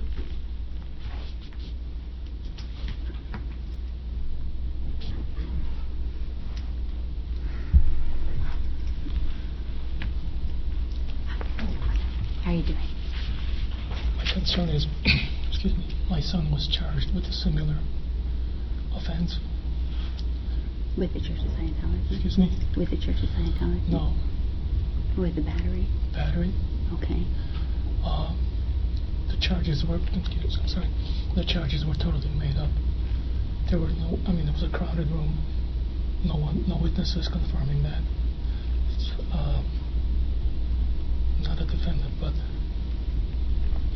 okay, so plaintiff claimed that he was struck on the head, an object, and they just railroaded my son, him, and the police department. It costed my wife and I a lot of anguish and a lot of money. He was found innocent. Okay, so your issue is not the Church of Scientology. No. Your issue is that there's a battery charge here. I don't know anything about. I mean, I don't know much about the Church of Scientology. Okay. Other than John Travolta, wasn't it? and Tom Cruise. Your concern is just the battery itself has kind of brought out a negative effect for you. The whole process. Okay. And so you think with that you can't be a fair and impartial juror? Yeah. Okay. And State, do you have any questions? Mr. Theophilopoulos, do you have any questions? No, Your Honor. Okay. We probably won't ask you any questions for the rest of the jury selection because we know where you stand, okay? Okay. All right, I appreciate it. Have a seat. Thank you. All right. Right side, Church of Scientology. Anyone have any concerns that you need to bring to me in regards to any view that you have that could affect you being a fair and impartial juror? All right, on my left side, did I miss anyone that has any views that could affect them sitting as a fair and impartial juror? All right, and for the record, no one else has raised their hands. All right, have a seat. If I'm over here, if I can mention, I noticed there's somebody wearing a Clearwater Fire shirt. My sister works for the Clearwater Fire, and I have a somewhat unique name. I know we asked if anyone recognizes me. I don't know them personally. Okay. I'm sorry, Clearwater Fire. Clearwater Fire Department. And what's your sister's name? Katie Homey, H-O-M-M-E. And what juror? 24. 24, Chad Crescent. Okay. Just want to make sure I brought that.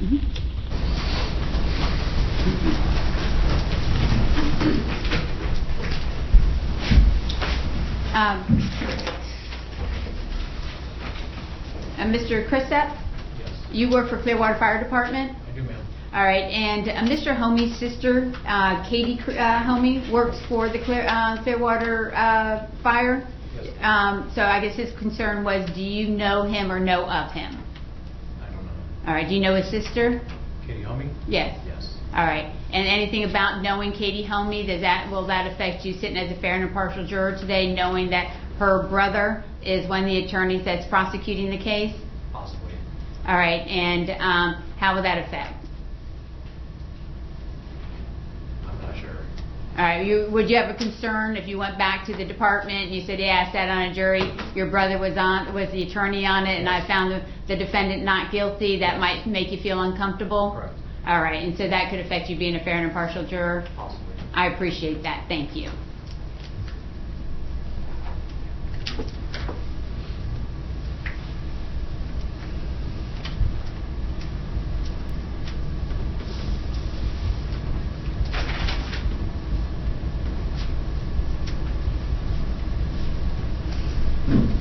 Okay, I'm going to follow up with some follow-up questions that, preliminary questions that I need to ask, and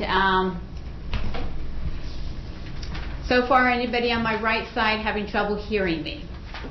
Raise your hand. On my left side, anyone having trouble hearing me? No hearing issues, great. We have some people that have English as your second language, and sometimes, normally on a daily basis, that you can communicate with people, you understand what they're saying, and you can speak with them and they understand what you're saying. But then we get into the courtroom where we might be talking faster than you normally are used to, or we might be talking about concepts that you're not used to hearing. And so what I need to know, and I'm going to start on my right side, do I have anyone who has English as your second language and you are not understanding what I'm saying 100%? Raise your hand for me, please. All right, no one has raised their hand. On my left side, anyone has English as your second language and you do not, or you're not understanding what I am saying 100%? Raise your hand. All right, and for the record, no one has raised their hand. Excellent. All right, so I know that you all are sitting on the hard benches there, and the rest of us have nice, comfortable chairs. The 7 of you selected, you will get the comfortable chairs over there in the jury box. So I also know that if any of y'all have any sore backs or anything right now, if you need to stand during the course of jury selection, you can do that to stretch your back. We will take a stretch break between the time of the state asking you questions and any questions that the defense might have. But I follow that up with, well, first, before I ask that question, State, do we expect this to be a one-day trial? Yes, Your Honor. Defense, do we expect this to be a one-day trial? Yes, Your Honor. All right, you notice I have got them pinned down to 1 day, but I did not ask them if you're going to be sitting down at your dinner table at 5 o'clock today eating dinner, okay? Because we cannot tell you how long the trial is going to last. I don't know how long the witnesses are going to take. I don't know how long the jurors are going to deliberate. So, but we do know if you read your jury summons, you're summoned here for 1 day or 1 trial. So if you get chosen today, that means you got your 1 trial, and it should be a 1-day trial. And so, that being said, do I have anyone who has a medical issue that could affect you sitting today as a fair and impartial juror? So I'm going to start on my right side. Anyone have a medical issue that could affect you sitting today as a fair and impartial juror? Raise your hand for me. All right, and for the record, no one has raised their hand. On my left side, anyone have a medical issue that could affect you sitting today as a fair and impartial juror? And Mr. Wolf? Yes. Okay, and we've already talked to you, so we're good. I appreciate that. Thank you. Anybody else on my left side? All right, excellent. I know that you all are here today, so that means that you all have prepared to be here today. You let your employees know that you had jury duty. You let your employers know you had jury duty. You let your family members know you had jury duty. But I also know that life happens, and that sometimes that you may plan for something, and then at the last minute something has popped up in your life that could affect you sitting as a fair and impartial juror. So I need to know, and I'm going to start on my right side. Has something come up that you didn't plan for that is now going to affect you today sitting as a fair and impartial juror? Raise your hand for me. All right, no one has raised their hand. On my left side, has something come up that you didn't plan for today, and now it's going to affect you sitting today as a fair and impartial juror? If it has, raise your hand for me. All right, no one has raised their hand. Excellent. All right, I'm going to read you a jury instruction that I'm required to read at the end of the trial, but I also read it now. It talks to you about the burden of proof that the state has and Mr. Smith-Levin's constitutional rights. I read this to you because, well, I know we've all had our civics class, but for some of us might have been a lot longer than others. And I also know that everybody has their specialties in life. You have your own careers, you have your own things that you think about on a daily basis, and you don't necessarily sit around and talk about what the state's burden of proof is in a criminal trial or what somebody's constitutional rights are in a criminal trial. So I'm going to read this to you. It serves as a little bit of a primer and reminding you of what those rights are and the obligations of the state. And then we're going to talk a little bit about that to make sure everybody has a good understanding of it. So if everybody will pay close attention to what I'm about to read. And when I use the word defendant, I'm referring to Mr. Smith-Levin. The defendant has entered a plea of not guilty. This means you must presume or believe the defendant is innocent. The presumption stays with the defendant as to each material allegation in the information through each stage of the trial, unless it has been overcome by the evidence to the exclusion of and beyond a reasonable doubt. To overcome the defendant's presumption of innocence, the state has the burden of proving the crime with which the defendant is charged was committed, and the defendant is the person who committed the crime. The defendant is not required to present evidence or prove anything. Whenever the words reasonable doubt are used, you must consider the following. Proof beyond a reasonable doubt does not mean proof beyond all doubt. A reasonable doubt is not a mere possible doubt, a speculative, imaginary, or forced doubt. Such a doubt must not influence you to return a verdict of not guilty if you have an abiding conviction of guilt. On the other hand, if, after carefully considering, comparing, and weighing all the evidence, there is not an abiding conviction of guilt, or if having a conviction, it is one which is not stable, but one which wavers and vacillates, then the charge is not proved beyond every reasonable doubt, and you must find the defendant not guilty because the doubt is reasonable. It is to the evidence introduced in this trial and to it alone that you are to look for that proof.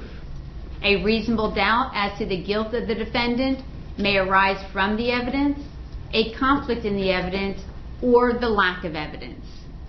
If you have a reasonable doubt, you should find the defendant not guilty. If you have no reasonable doubt, you should find the defendant guilty. Now let's talk about that for a moment. If you have served as a juror before on a jury panel that went back and deliberated on a trial, whether it's criminal or civil, please raise your hand for me, please. All right, so I've got Miss Hendricks, and I've got David Shroyan. Is that right? Yes. Okay, and Michael McDonald. All right, anybody else on my left side? All right, on my right side, I see Miss Nambia Tarver. Right? Okay, and anyone else? All right.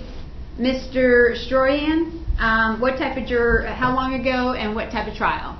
It was a while ago. And can't even remember what it was about. So you don't remember if it was civil or criminal? No. Okay. And Ms. Hendricks, do you remember how long ago your service was?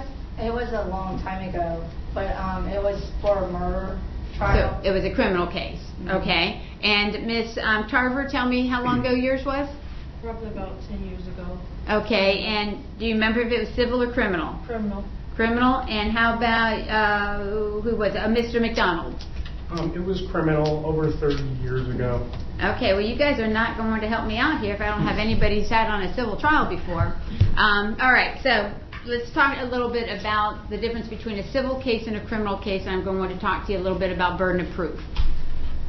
A civil case is a case that is generally cases where individuals might sue each other, like a car accident, where somebody will sue each other for damages to their car or to their person. The person who sues is the plaintiff. The person they sue is called the defendant.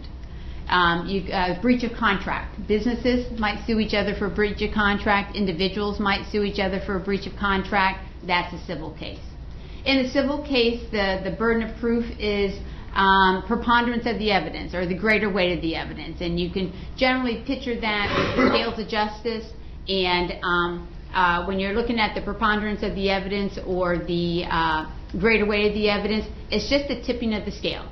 So if the scale tips on just enough on the plaintiff side, then the plaintiff wins. If the scale tips enough on the defense side, then the defendant wins. It's like a 49-51 scenario as to who wins at the end of a civil case. In the criminal cases, the burden and under our Constitution is the highest burden in the land. And that is the state must prove the case beyond and to the exclusion of every reasonable doubt. In a civil case, it's like being a parent or maybe a teacher, where you've got kids that are fighting and you listen to both sides, you weigh both sides, and you make a decision who you believe who's telling the truth. Okay? That's more of a civil way of looking at a case. On a criminal case, the burden rests solely on the state. The defendant has no burden whatsoever, which goes with the presumption of innocence. The defendant doesn't have to prove anything. The defendant doesn't have to bring in any witnesses. It is all on the state. Now, some of you might be visual like I am, and I gave you the scales of justice, and that's easy to show in regards to a civil case. So how do we look at a criminal case? Because some of you may be thinking, well, if the state has to bring in all the witnesses, and they're the only ones who do it, then if they bring on the witnesses, then the state must be proving their case beyond a reasonable doubt. That's incorrect.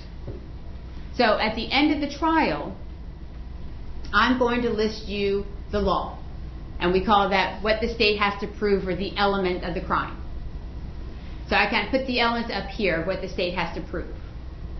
The state brings in witnesses to testify. And it doesn't matter how many witnesses they bring in or how few they bring in. It's about the quality of the evidence.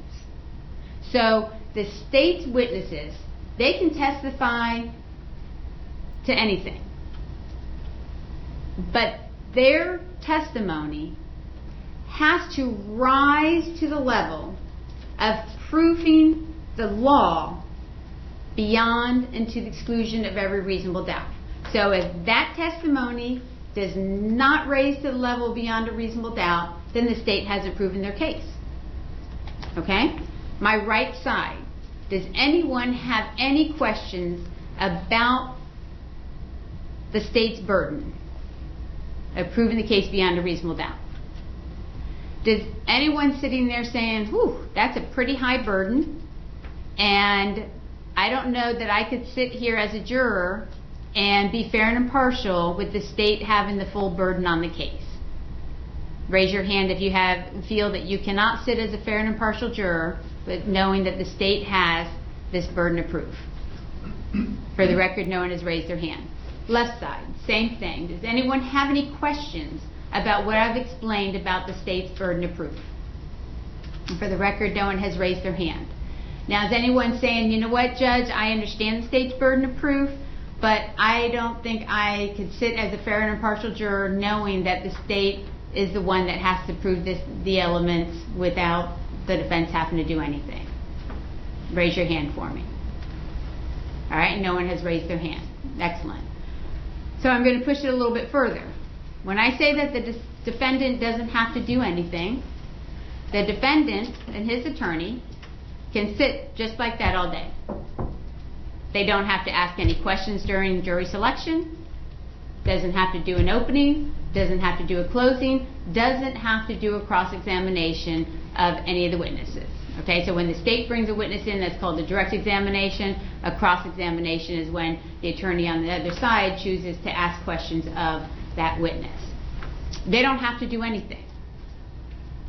My right side, the fact that the defense does not have to do anything in this case, is anybody sitting there saying, I can't be fair and impartial if the defense doesn't do anything?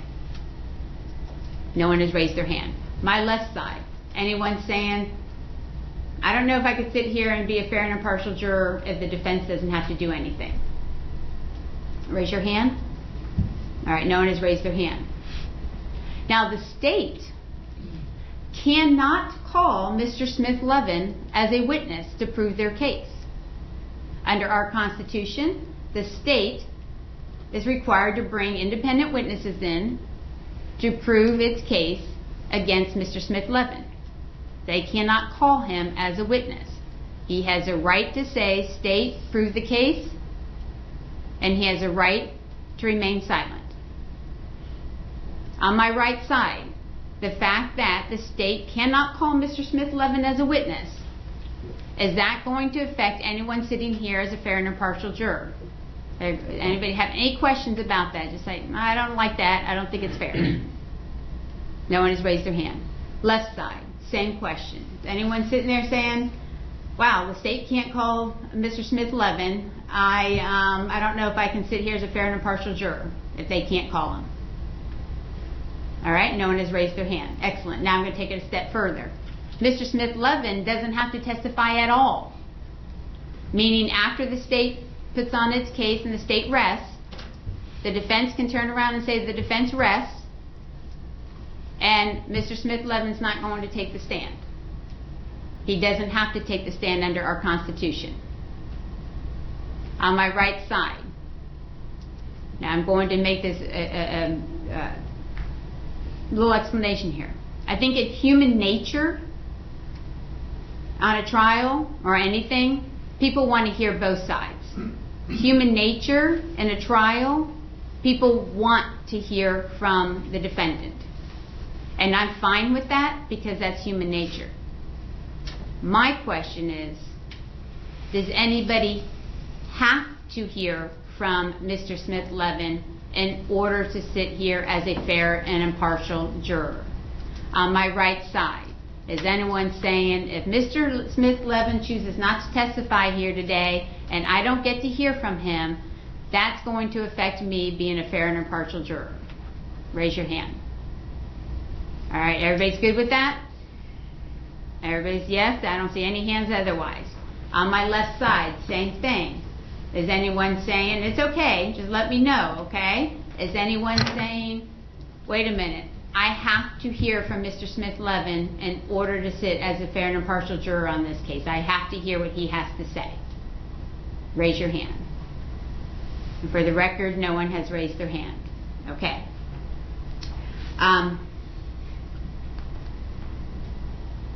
At the end of the trial, and I'm about ready to finish up here, I'm going to read the law to you.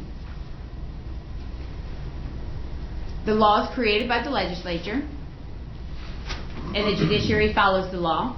Our citizens follow the law, and our jurors are required to follow the law. I need to know if I get to the end of the trial and I read the law to you on battery, whether somebody's going to say, if I don't like the law, I'm not going to follow it. It's okay.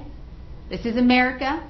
We're made of land of rebels, okay? You can disagree with the law, all right? You have to follow the law if you disagree with it, but you can disagree with it and say as a juror, I'm not going to follow it. But you can't sit as a juror if you're not going to follow the law. So on my right side, do I have anyone's going to say, Judge, I get to the end, and I'll tell you straight up, you get a marijuana case, I got half the hands in the gallery got their hands in the air, okay? So that's a hot button. But we're not dealing with marijuana today, okay? I'm dealing with a battery charge, okay? So if we get to the end of the trial, and we get to the end and I read the law, do I have anybody that's going to say, Judge, you know, I get it, but I'm not going to follow the law if I disagree with it? Raise your hand for me. On my right side, no one has raised their hand. On my left side, it's okay if I get to the end of the trial and you say, and Judge, I'm not going to follow the law if I disagree with it. It's okay. I just need to know now. All right, no one has raised their hand.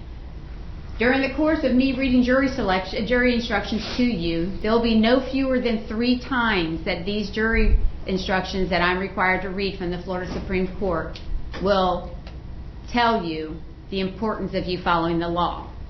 I'm going to read the last paragraph in this jury instruction so everybody understands that. All right? And the nice thing is, those of you who are sitting, when I get to this paragraph, you know I'm about done reading the jury instructions. And it says, in closing, let me remind you that it is important that you follow the law spelled out in these instructions in deciding your verdict. There are no other laws that apply to this case.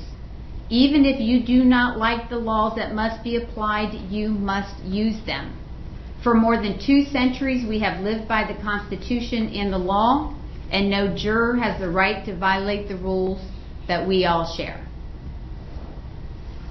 That in mind, anyone changing their mind about whether they can follow the law? Excellent. All right, State? Yes, Your Honor. Ms. Mead, you may proceed. Thank you, Your Honor. Good morning, everyone. So I just want to start off by reintroducing myself. My name is Morgan Mead, and I am representing the people of the state of Florida along with Mr. Michael Homey. And I just want to start out by re-emphasizing the point of this process that we're in. Obviously, it's a long process. It can be boring, but I just want to remind you that it's really, really important. The point of this process is for us to pick a fair and impartial jury. A fair and impartial jury for both the state as well as the defense. And that is why being truthful and honest and open with us throughout this process is super important. One thing I like to emphasize is that just because you're not a good juror for this case doesn't mean you're not a good person, that you're not a good juror in general. Everyone has experiences that they bring to the table, and that's why we ask the questions that we ask, because it's really important that we pick a jury for this particular case. So I'm going to go through a few questions. Obviously, you've already had a lot of questions asked by Judge Hessinger this morning. There are some things I will circle back to because I need to get a little bit more information than what has already been provided. And then I'll also ask some additional questions that are going to be a little bit of different topics. One thing I like to emphasize at the beginning of my jury selection process when I get up here is I always like to say it can be uncomfortable to share certain information. I like to emphasize the fact that although I look comfortable up here talking to you guys, I am not. It is something that I've worked on for a really long time, and I am faking it until I make it. So I always like to say that because sometimes I ask a question and you could be sitting there thinking, I have an answer to that question that she needs to know, but I really would prefer to not say it in front of this large group of people. If that happens at any point, remember that information, if it's ringing a bell, is probably important. And you can just raise your hand, and if I call on you, you say, hey, do you mind if we approach the bench? You've seen some people do that throughout this process this morning, and that just allows us to get up there. Defense counsel will have the opportunity to hear from you, I'll hear from you, as well as the judge will hear from you.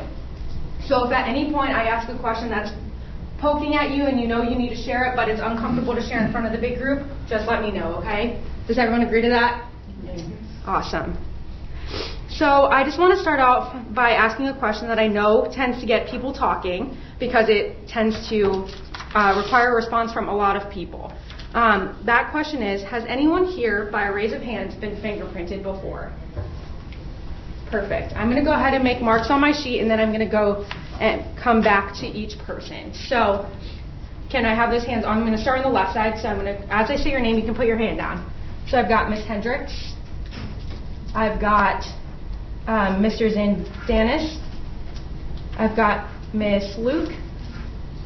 I've got Mr. Wolf, Mr. Stroyan, Mr. Anaki, and I've got Ms. Rush. I've got Ms. Coleman, and then I've got Mr. Vu, Mr. Creasup, and Mr. McDonald. And then on the right side, can I have those hands raised high? And then as I say your name, I'm going to go ahead and you can put that hand down, okay? Ms. Brianna, hold on. Ms. Brianna, yes. You wanted to say something? Fingerprinting for any purpose? Yes, any purpose at all. So I have Ms. Mojica, is that? Mojica. And I'm writing down how to say that so I don't keep butchering it. And then Ms. Briones, Mr. McVetti. I've got Ms. Zito. And then coming to the second row, Ms. Richmond, Mr. Angelotti, Mr. Doe, Ms. Chapman, Ms. Tarver, Ms. Tremblay, Mr. Witkowski, sorry, Mr. Mulvihill, and I've got Mr. Donnellan, as well as Mr. Zabinski. Anyone I missed? Yes, we got a hand raised. That's Mr. Bean. Doesn't everyone get fingerprinted like as a baby? Okay, maybe not on your birth certificate. Okay, but that's a fair point. I've actually had no one ever catch me on that. But otherwise, maybe later in life a little bit. Thank you for that point, though. So I'm going to go through and talk to some people about that. I just want to remind you, if I skip you, it's nothing personal. There's a reason I skipped you, okay? Let's start with Miss Luke. Is that how you pronounce it? Mm-hmm. Awesome. Why were you fingerprinted? I think I was fingerprinted for when I had to take the SIE and Series 7 Okay, financial exams? Mm-hmm. Okay, great. So testing purposes? Yeah. Okay. And is that what you do for work now? Yeah. Okay. Like an analyst, yeah. Okay, an analyst? Awesome. Thank you for sharing that. And then Miss Mojica, you were fingerprinted for what reason? A couple of different things. Schooling is one of them. The testing as well. So educational purposes? Yeah. Okay. Thank you for that. And Miss Briones? For professional license application. Okay, and what was that license? Health. Healthcare? Medical, healthcare. Okay.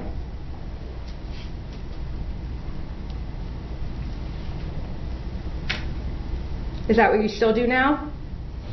I'm retired. You're retired? Okay, congratulations. That's nice. Thank you. All right. And then I have Miss Zito. You were fingerprinted for what purpose? I'm a physician. Okay. What type of physician are you? Rheumatology. Okay. Do you enjoy that? Yes. Okay.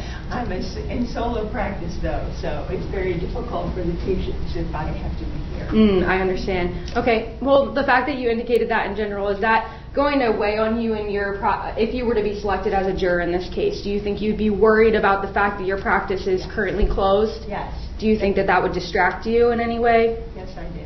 Okay. I appreciate you sharing that. Thank you for that. And then I've got Ms. Tarver. You indicated you were also fingerprinted? Yes, work purposes. Work purposes? And what do you do for work? Right now I'm unemployed, but human resources and payroll. Okay. Thank you for sharing that. Ms. Chapman, you also indicated you were fingerprinted. What was that purpose? School volunteer. Okay, perfect. Is that for like a kid's school or? Yeah, elementary school. Elementary school. Okay, yes. Also school volunteer as well. Also volunteering. Thank you for sharing that. Mr. Doe. When I signed up for TSA pre-check. Okay. That one tends to get a lot of people for sure. And then Mr. Angelotti. For HACA requirements for rehab. Okay. Thank you for sharing that. Ms. Richmond? For TSA pre-check, for work purposes, I think like once when my house was broken into when I was little, they were eliminating fingerprints in the house versus... Okay. And what do you do for work? Sales. Okay. I give you credit for that. I could never do that. And then I have Mr. Stroyan. You also indicated that? Yeah, school crossing guard. Okay. Thank you for doing that. That's really important here. I moved from up north and I didn't realize how important crossing guards were until I came down here, and they are everywhere. We do not have that. Not a crazy driver. Yeah, honestly, it's necessary. Thank you for your service there. Mr. Anaki? Yep, just for work purposes. Okay, what do you do for work? Just a supervisor in a call center for an investment company. For an investment company. Okay, thank you for sharing. I have Miss Coleman. Yes. TSA pre-check, school volunteer, and background investigation for my employment. Okay, what do you do for work? I work for the Internal Revenue Service. Okay.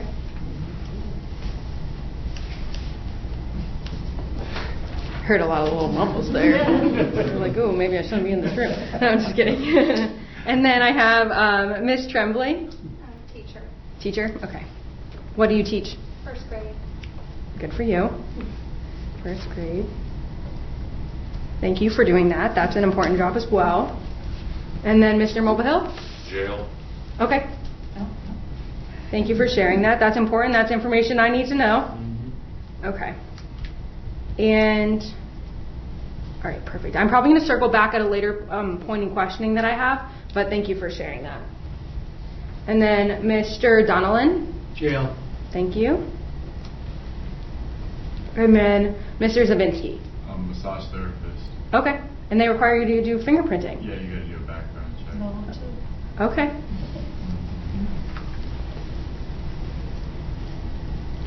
All right. So that just got me a lot of people. That's really good. For work. Perfect. So now I'm going to go ahead and move on to another line of questioning. So as I said, I was going to come and circle back to some of the things that Judge had already discussed with you, but I'm going to ask a little bit of further line of questioning. So obviously we are all aware that the charge that has brought us here today is a charge of battery. So we as the state of Florida have charged the defendant with battery. As a result of hearing that charge, did anyone have any strong opinions immediately? They heard the word battery and immediately they had an opinion. No one at all. Okay, for the record, I'm seeing no hands. Does anyone have an opinion that goes the opposite way and they're like, a battery charge, really? That's why I'm here? I don't care. Did anyone have that reaction? upon hearing the charge? For the record, I'm seeing no hands. Now, another thing that was just mentioned while I was asking about fingerprinting was a distraction. Obviously, Judge Hessinger has already asked a little bit about some things that could be going on outside of this courtroom here today. However, you've had some time to sit through some questioning, and I'm sure things have come up since. I just want to make this opportunity present for everyone sitting here today. Is there anyone that has realized, hey, you know what, something's kind of nagging me, and I feel like she needs to know that? Yes. I know Ms. Hendricks, we've already spoken, so we're good. I appreciate that. We're good. Okay. Anyone else? Yes, I've got a hand. Ms. Dwyer. I think for me, if it lasts longer than a day, I have some conflicts that I wouldn't be able to. Understood. And like Judge does, and she does a great job of, is emphasizing the fact that we're not going to go longer than a day. Okay. So I appreciate you, and I understand that making sure is important. So we are not going to go longer than a day. Again, we just like to say we don't know how long that day is going to be. But we will not go into tomorrow. Anyone else? Okay, great. Now, I want to move on to the concept of reasonable doubt. This was also mentioned by Judge Hassinger. And obviously, it has been stated that the state's burden of proof is to prove all elements of the charge beyond a reasonable doubt. Now, I would like to ask, can anyone provide a definition of the word reasonable? It doesn't have to be perfect. It doesn't have to be straight out of the dictionary. But someone who maybe hasn't spoken with me yet, because I'm going to find a way to talk to you somehow, can you give me what you would suggest is a definition of the word reasonable? I'm going to call on you. All right. Let's say Mr. George. Sorry. If you can define the word reasonable, how would you do so? I would say to the best of your moral ability, I guess. Okay. That's fair. Best of your moral ability. All right. Now, can I have someone define the word possible? See, it wasn't that scary. You saw him do it. I promise I'm not going to yell at you. The word possible. I'm going to call on someone. Mr. Anaki, can you define the word possible for me? Yeah, something that could happen. Could happen. Okay. Now, this one is, I'll admit, a little harder, but I still need someone to do it. Can someone draw a distinction between those two words for me? Possible and reasonable. Ms. Tremblay. Of course, she said. It's possible that you might not have the reasons. If Okay. it's reasonable, you might Okay. some answers. Okay, so there's something that's backing up, maybe providing a little bit more support of a word reasonable? Yeah. Something that's reasonable? Okay. Awesome. So does everyone understand that the state's burden is to prove all elements beyond a reasonable doubt? Can I hear you out loud? Yes. Okay. Does anyone disagree with that? Does anyone have a hard time with that? For the record, I'm seeing no hands to either of those questions I just asked. Now, can everyone who is seated here today agree that you will hold the state to that burden to prove all elements beyond a reasonable doubt? Yes. Yes. Perfect. Now, I want to touch on a topic that might be a little bit uncomfortable. I know we've already had some responses that have prompted that I'm going to get there. And that is, before you came to court here today, you filled out a questionnaire. On that questionnaire, there was a question that's asked if anyone that you know, family, friends, or you personally have been previously accused of a crime. On that document, we would hope that you would have indicated yes, if that is the case. And now I want to talk about that situation a little bit further if you've indicated that was the case. So I'm going to circle back to Mr. Mulvihill. You indicated that you've been fingerprinted for jail. What was the charge? DUI and then a couple other ones. Okay. And would your experience with the criminal justice system have any sort of negative effect on you sitting as a fair and impartial juror? No. Was that a no? No, that's a no. Okay. So you think that even though you've been have a previous conviction, even though it's a separate charge, Yeah. that you would be able to sit and put that experience aside and sit as a fair and impartial juror here today? I would say yes. Okay. Thank you. Now, Mr. Donnellan, you also indicated that you had been fingerprinted for the purposes of going to jail. Can you also answer that line of questioning for me? So do you think that that experience with the criminal justice system would negatively affect your ability to sit as a fair and impartial juror in this case? Okay, you could put that experience aside. It's different. That was in the past, and you're here to listen to the facts today? That's correct. Okay.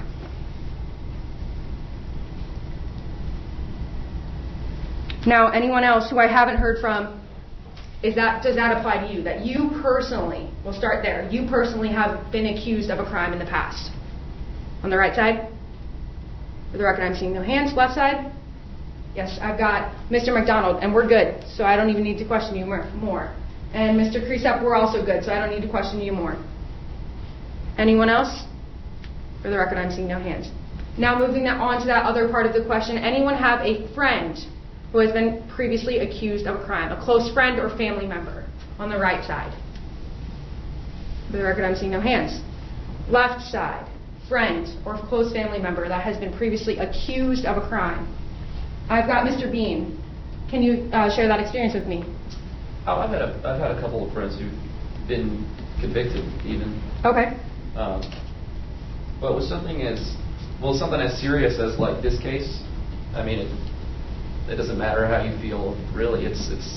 We're in charge of, somebody either going to jail or not, so you definitely have to put that aside. Okay. And you think you could do that? Absolutely. Okay. And then I saw some other hands on the left side. I know Mr. Wolf, we're good, we've spoken. Mr. McDonald, I appreciate you, we've spoken. Anyone else? Great. Now on the flip side of that, has anyone personally on the right side of the room been the victim of a crime? Can I have a show of hands? Yes. Miss Zito, you were a victim of a crime. Do you mind sharing that experience briefly? Yes, I was in New York City, and someone came up and pulled my earrings and purse and necklace off. Okay. And on another occasion, my car was stolen. Okay. I'm sorry for those experiences. Do you think that experience of being a victim of those crimes would have any sort of effect on you sitting as a fair and impartial juror in a case of battery? Okay. Anyone else on the right side? I saw a few hands. Yes, Mr. Anzalotti. I had my car broken into in Chicago. Okay. Stole some things, and that's it. Okay. And would that experience have any sort of effect on you sitting as a fair and impartial jury in this case? Okay. Thank you for sharing, and I'm sorry that you experienced that. Anyone else on the right side of the room? I've got Mr. Donnellan. And what was that experience? Someone broke into my house.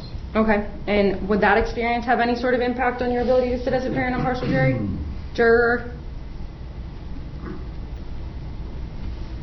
Okay. On the left side of the room?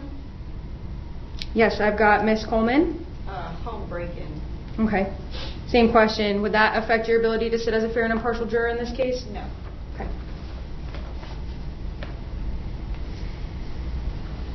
Anyone else? Yes, Miss Dwyer. Car stolen. Would that affect you here today? No.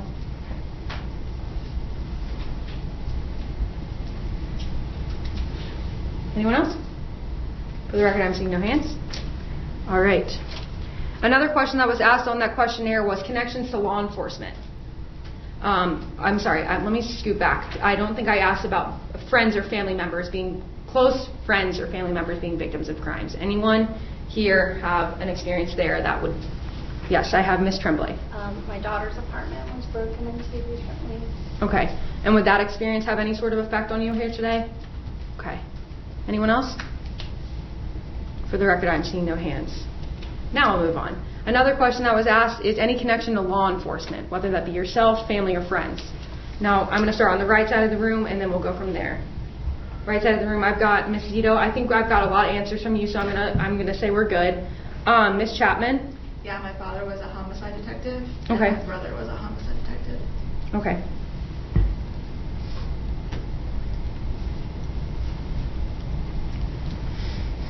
Now, the fact that you had immediate family members who were in law enforcement, would that cause you to weigh the testimony of a law enforcement officer in any way that is different from the testimony of another witness?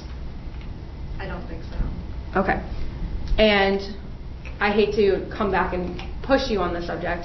I can't have a I think so, maybe, probably. I need a yes or no. And it's okay if you're like, you know what, yeah, I do think so, that's okay. But I just need to know. I have a lot more. I have someone that works at the state attorney's office too, so personally, it's gonna, I feel like yes, it probably would. Okay. One way or another. Okay, so the connection with law enforcement a lot being... of connections. Okay, lots of connections. Yeah. Okay, I appreciate that. So we've got the homicide detective, state attorney's office, there are several. A judge as well. And a judge. Yes. Okay, thank you for sharing that. I appreciate that. Anyone else on the right side of the room? Law enforcement connections? Yes, Mr. Donnellan. Yeah, my brother-in-law was career police. Okay, and same question for you. Do you think the fact that you had a brother-in-law, so a close family member perhaps, in law enforcement, do you think that would cause you to weigh testimony provided by a law enforcement officer any differently than that of another witness? No. Perfect, thank you. Anyone on the left side of the room? Law enforcement connections. Mr. Wolf, we're good, thank you. Ms. Coleman. Yes, my brother-in-law is a detention deputy here in Pinellas County. Okay, and do you think that your connection with something as close as that, do you think that that would have any sort of weight on your ability to sit as a fair and impartial juror in this case? Not with him, but through my employment, I work with a lot of law enforcement. Okay. So that does hold weight, yes. Okay. So when you say that does hold weight, do you mean that you would weigh testimony provided by a law enforcement officer differently than that provided of another witness? Yes. Okay. Anyone else? Again, this is close family members, friends, or yourself personally. Mr. Stroyan, I do want to ask, I did see an indication of Clearwater Police Department being connected to you in some way, shape, or form. What is that connection? Well, I'm working for Clearwater Police Department as a crossing guard. Okay, so you are employed by them? Yes. Okay. Would that have any sort of effect on your ability to be a fair and impartial juror in this case? Okay.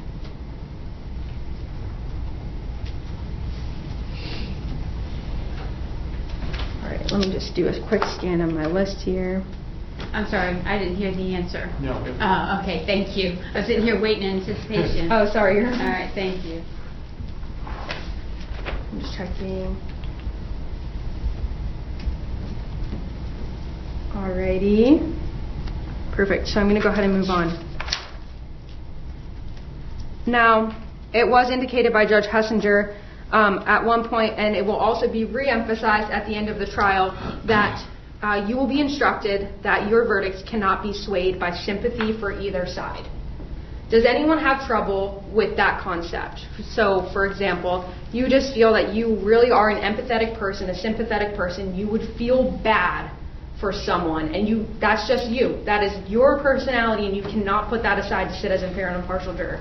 Does anyone feel that that is a good characterization of them? For the record, I'm seeing no hands.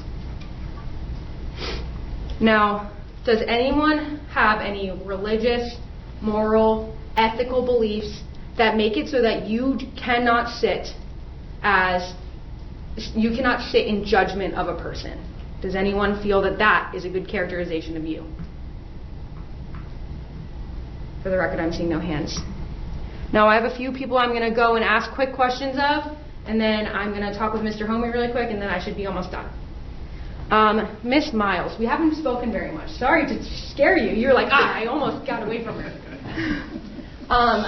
No, I keep notes, so I know who I talk to. I want to ask you, based on our whole conversation that's been had thus far with Judge Hessinger as well as myself, is there anything that you think that I haven't asked about that you were like, maybe she should know that? No. Anything at all? No. Do you think that you would be a good juror in this case to sit as a fair and impartial party? Do I have to answer that? Yeah, you kind of do. Do you think you would be a fair and impartial juror? Yes. You do? Okay. And then I've got Miss Luke. We didn't get a ton of conversation Is there anything that I haven't asked or I've maybe mentioned and you're like, maybe she wants to know that, maybe she doesn't? Anything like that coming to mind? Okay. Do you think you would be a fair and impartial juror in this case? I think so, yeah. Okay. Let's see. Mr. George, I got you on the one question. You provided an answer and I appreciate it. Do you think that there is anything that I haven't asked about, talked about, questioned about that you think is important for me to know? I don't think so. You guys covered a lot, for sure. Okay. Yes. Do you think that you would be a fair and impartial juror for this case? Yes, ma'am. Okay. Wonderful. Let's see. Your Honor, can I have a moment to confer? Yes.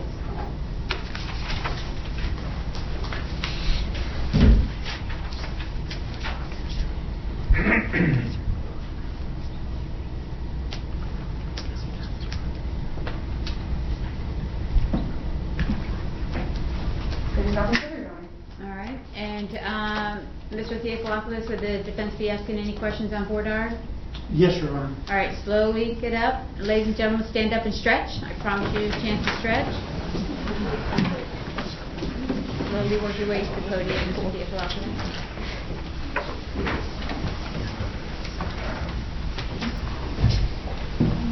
Thank you.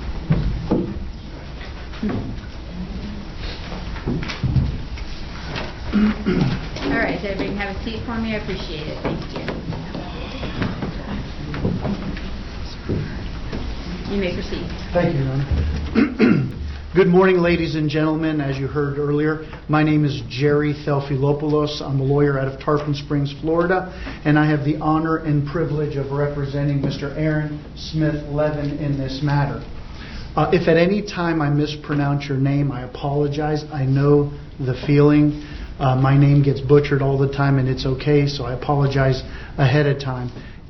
If I do ask you something that is a little touchy or you're a little uncomfortable, please stop. We can approach Her Honor and go over the answer.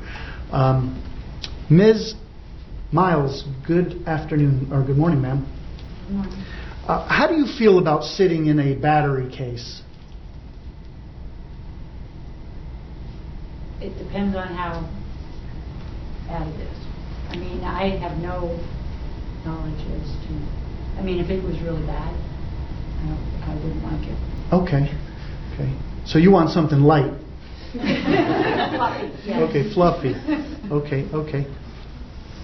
Ms. Luke, how do you feel about sitting in a battery case? I feel fine. I don't really have an opinion otherwise. Ms. Mojica, battery case, how do you feel about sitting in a battery case? Nothing. You okay with that? Mrs. Briones? Yes. Comfortable? Comfortable. Great. Mr. George? Yes, sir. Do you have any hesitation, any issues with sitting in a battery case? Yes, sir. And Ms. Tarver, how do you feel about that? It doesn't bother me. Ms. Chapman? Doesn't bother me. Mr. Doe? Is it Doe? Yeah, it's done. Okay, great. Mr. Anzalotti, battery case.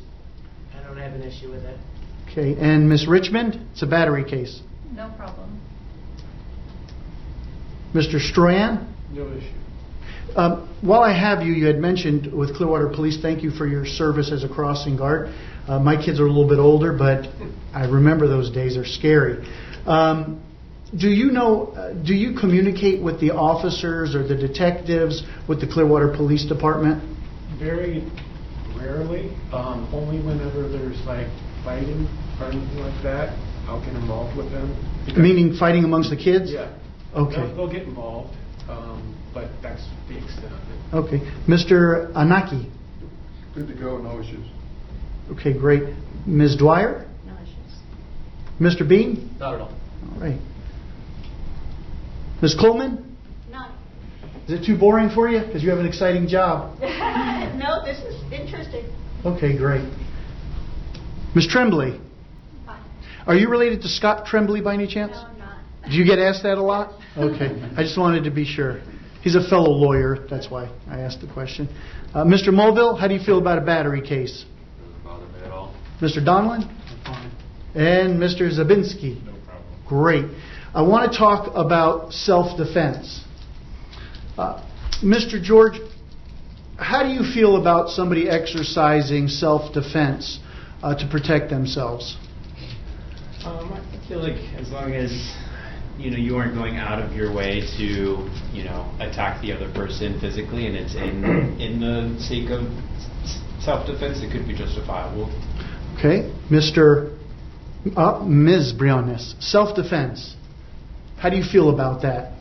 Well, everybody has the right to defend themselves. So if somebody's being hurt, should they defend themselves?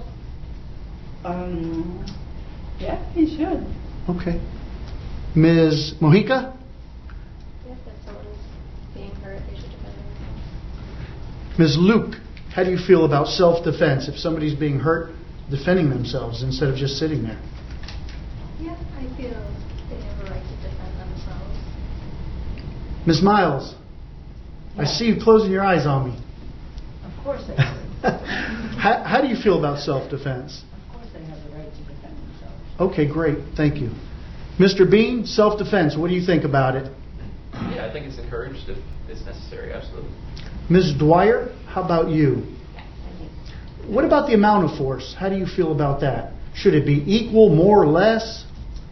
I think if you feel that you are needing to do that, you kind of do what you need to do to feel safe enough. You had your hands up and you pushed. I feel that you're self-defend yourself. Okay, to get a person off you? Yeah. Okay. Mr. Anaki, how do you feel about self-defense? Yeah, I'm all for it. What about the amount of force? Well, it depends on the circumstance. That's a great answer. Great answer. Mr. Stroyan? I agree. I think you should have the right to defend yourself, but I don't think it's right if you go overboard. Okay, so don't go overboard. Yeah. Sure. Ms. Richmond, self-defense. I feel that everyone should know how to protect themselves, and if it's warranted, then you defend yourself, but reasonably. Within reason. Okay.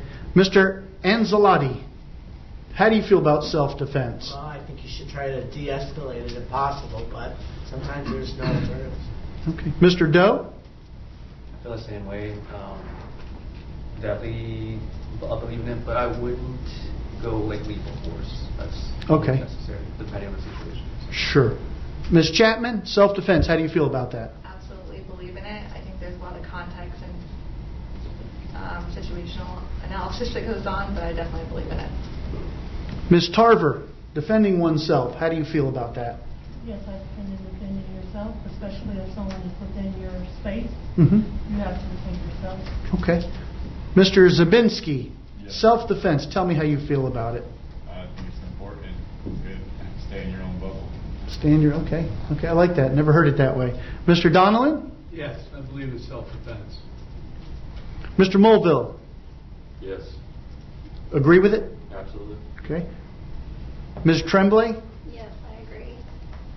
Do you see a lot of that going on at school ever?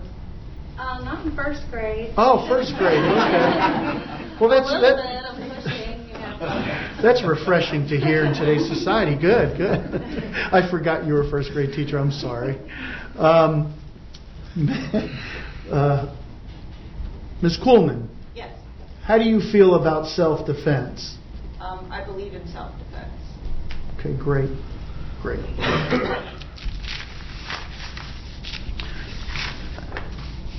Mr. Doe, as you heard by Her Honor, and the state touched on it a little bit, the state, right here, the state of Florida, has 100% of the burden of proof in this case, beyond and to the exclusion of every reasonable doubt. You haven't heard any evidence. You haven't seen testimony, heard testimony. If you had to rule right now, there's a presumption of innocence, a cloak over him that says he's not guilty, he's innocent right now. So if you were selected on this panel and Her Honor were to ask you right now, we need a verdict, is he guilty or not guilty? What would your verdict have to be? Like either say guilty or not guilty. Right now, you've never heard anything, you haven't seen anything. I mean, it would be innocent until proven guilty, so... It would be what? Innocent until proven guilty. Innocent until... So he's not guilty unless he's proven guilty. Yes. Are you comfortable with that? I mean, I felt it was... Personally, I thought it was a little weird when they presented the fact that the defending side doesn't say anything. Mm-hmm. Only the state does, so I thought that was a little strange. Can you think of a reason why our rules, our Constitution, requires the state to prove the case, and a person who's accused, in fact, I'll go further, he's a victim, is the way it's going to come out today. He doesn't have to say a word. Can you think of a reason why all that burden is on the government?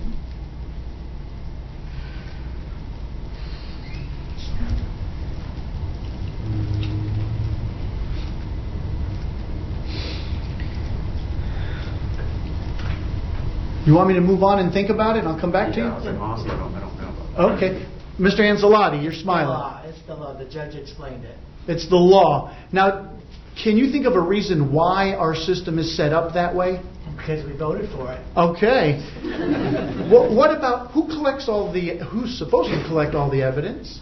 Who's to collect it? It would be the prosecution.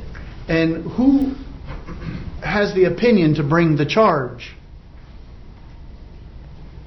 It would be the prosecution again. Okay. Mr. Doe, did that help you out at all? Yes. Okay. Anything you want to add, or are you comfortable with that? I guess I'm comfortable now. Okay, great. Mr. Bean, burden of proof 100% here. You comfortable with that? With the topic, absolutely. Yeah. And Ms. Dwyer, some people need to see both sides of that coin. They need to hear both sides. Are you one of those people, or are you comfortable with it? I'm comfortable with it. Okay, thank you.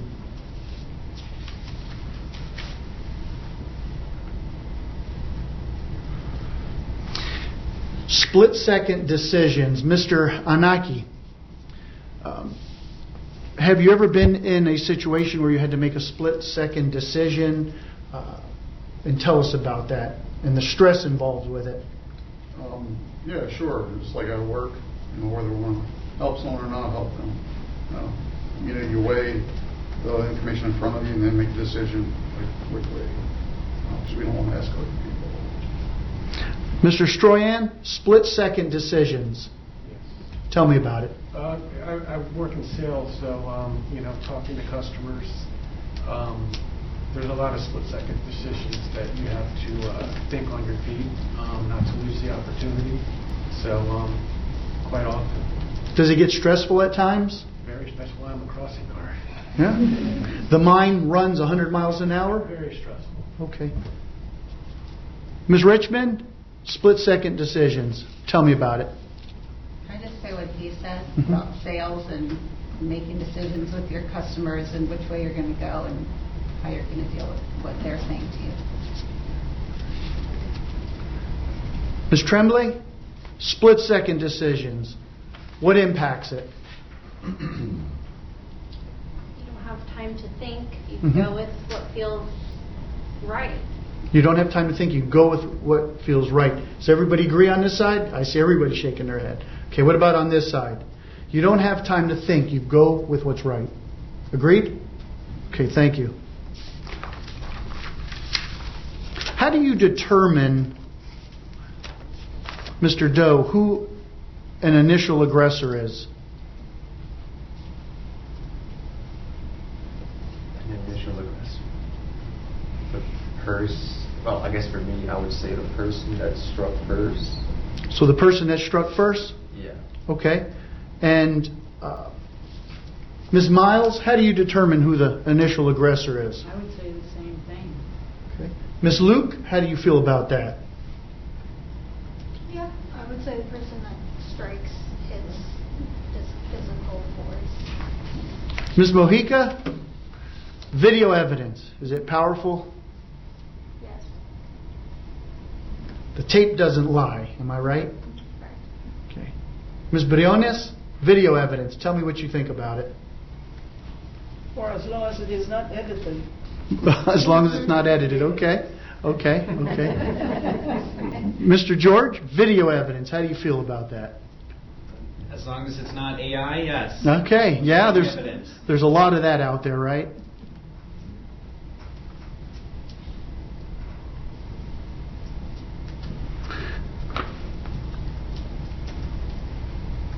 Ms. Dwyer, actually, let me start with Ms. Tremblay, since you're the expert.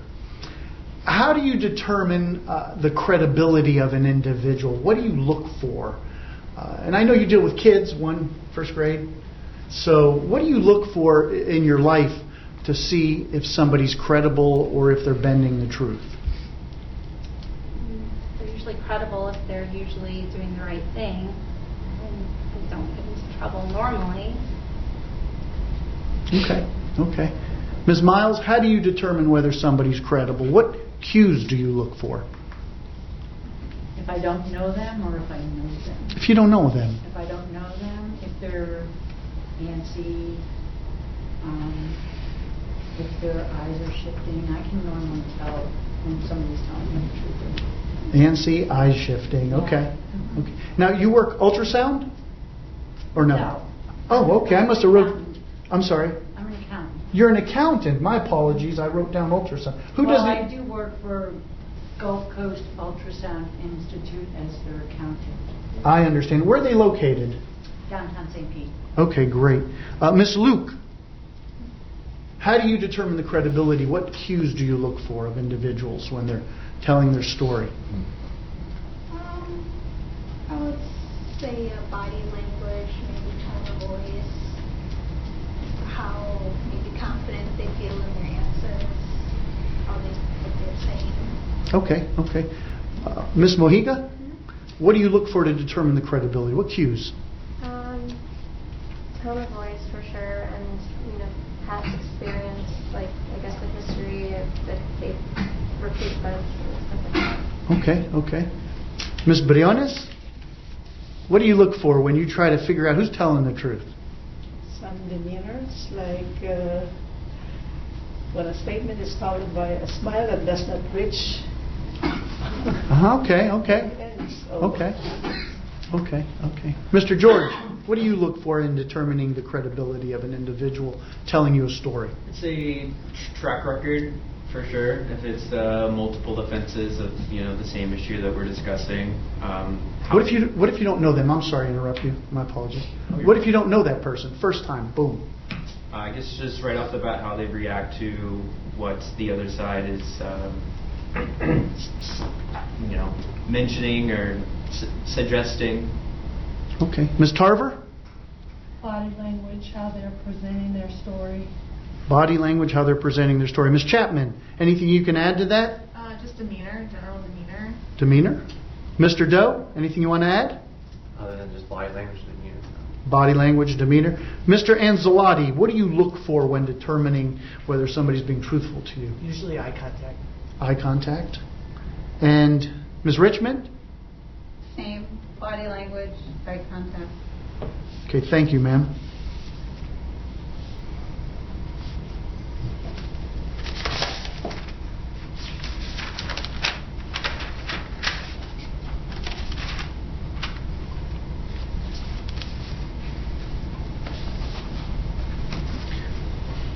Ms. Chapman, we're going to have some law enforcement testify today, and I know you said your father and brother, I believe, were homicide detectives, and then you talked about some friendships with the state. Can you be fair and impartial 100% either way, or do you have hesitation? I think I generally tend to, I don't want, for lack of a better term, bias for law enforcement. Okay. Or at least give it weight. Sure. Thank you, ma'am. Yeah.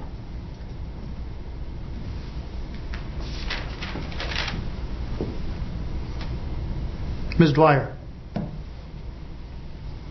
if you're selected on this panel tonight, and I know you have something tomorrow, right? I think you said that. Okay. If you're selected on this panel today and the testimonies come out, the evidence has come out, and there's 5 votes going one way, and you know which way I'm hoping those 5 votes are going. But there's one vote going the other way, and that's you. Will you be able to stick to your guns for what you believe in and hold your vote? Yeah. Okay. Mr. Bean, if and when the state fails to prove their case, will you have the guts to come back here with a not guilty? Oh, yeah, I mean, if they don't prove it, for sure. Thank you very much. Thank you, ladies and gentlemen. All right, ladies and gentlemen, at this point we need to do some legal work, and so rather than have you sit here and stare at us while we take care of jury selection, I'm going to go ahead and give you a break. Couple things. I am going to advise you that you are not to discuss amongst yourself or with anyone else anything about this case. All right? You don't know the full facts of the case. You know he's dealing with the Church of Scientology. You know he's dealing with someone who protested. I do not want you to have any conversations with one another about this. I do not want you to contact somebody. I don't want you to do any research on your phones or any other electronic means on any issues that you have learned so far about this case during this break. Talk about the weather. Talk about anything you want. If you have to call an employer or an employee about your jury services, you just tell them that you're still in jury selection, and that's all you can have the conversation about. Is everybody understanding me? Yes. All right. Remember where you're seated, and so those of you that are seated in the front, I want you to be the first ones in so that we're not having everybody tripping over each other when they're coming in, because we're not going to formally seat you again. And this process takes us usually about 20 minutes, maybe 25.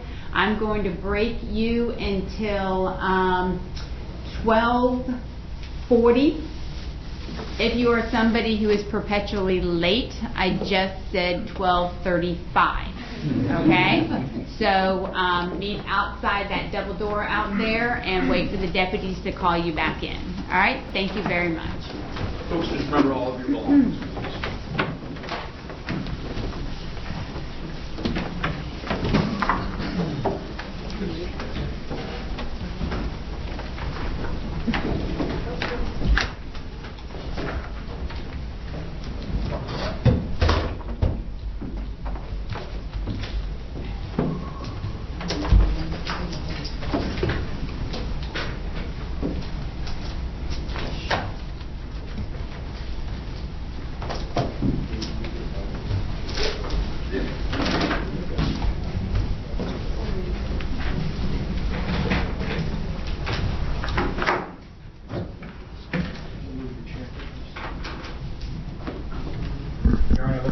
Jury is outside the hearing court.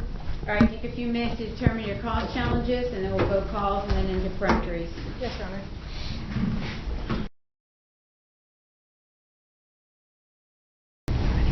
The state's ready, Your Honor. Defense is ready, Your Honor. All right, excellent. All right, go back and forth with the state and the defense in regards to cause challenges, and then we'll do peremptory challenges. State your first cause challenge. The state would strike juror number 1. Any objections from the defense? No, Your Honor. All right, juror number 1, Hendricks, is struck for cause. Defense, your first cause challenge. Juror number 3. Any objections from the state? No, Your Honor. David Zandis, struck for cause. Number 3, state. State would strike juror number 5. Lyndon Ostrander, any objections from the defense? No, Your Honor. And Ostrander struck for cause. Defense? Juror number 8, Your Honor. Ronald McVetti, any objections from the state? No, Your Honor. All right, Mr. McVetti is struck for cause. State? The state would strike juror number 10. Dr. Zito, any objections from the defense? No, Your Honor. Susan Zito will be struck for cause. Defense? Juror number 15.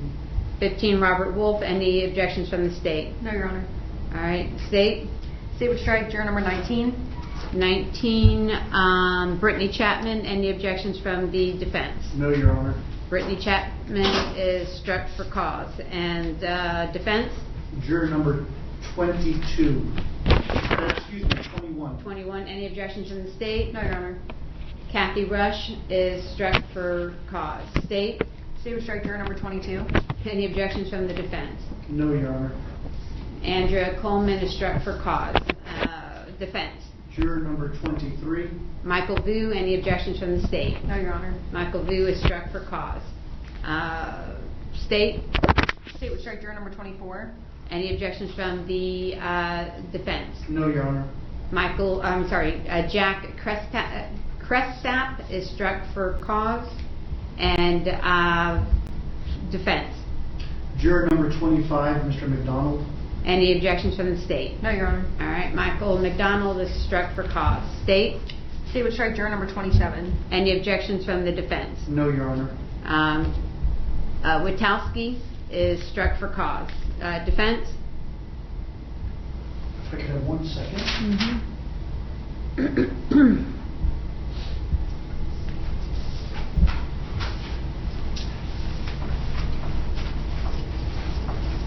No, nothing further, Your Honor. Last call for the state. Nothing, Your Honor. All right, I'm going to go over the cause challenges and make sure we're all on the same page.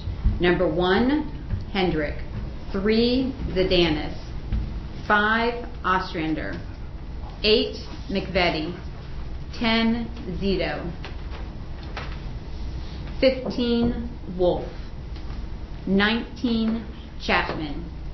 21, Rush. 22, Coleman. 23, Vu.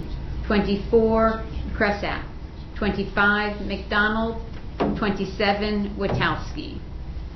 State, you're in agreement those are the cause challenges? Yes, Your Honor. Defense, you're in agreement those are the cause challenges? Yes, Your Honor. Madam Clerk, did you get all the cause challenges? Yes, Your Honor. Okay, great.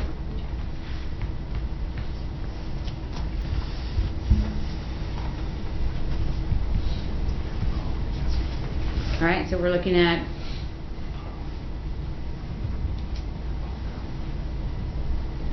our first 6 is Miles, number 2, number 4, Luke, number 6, Mojica, number 7, Briones, number 9, George, and number 11, Bean. 1, 2, 3, 4. State, you have any peremptory challenges? The state accepts. And defense, any peremptory challenges? Accept. All right, last call for the state. Any peremptory challenges? The state would strike juror number 11. Samuel Bean, struck by the state. We're now looking at number 2, 4, 6, 7, 9, and 12. Dwyer is added. And the peremptory challenges by the defense. Juror number 9. 9 will be John George.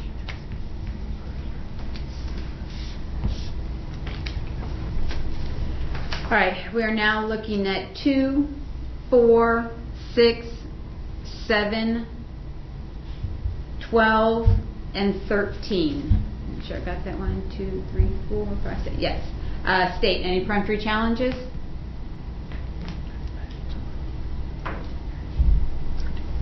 State would strike juror number 13, Your Honor. William Menaki. All right, we are now at 2, 4, 6, 7, 12, and 14. Defense, any peremptory challenges? Juror number 7, Your Honor. Flora Briones. Yes.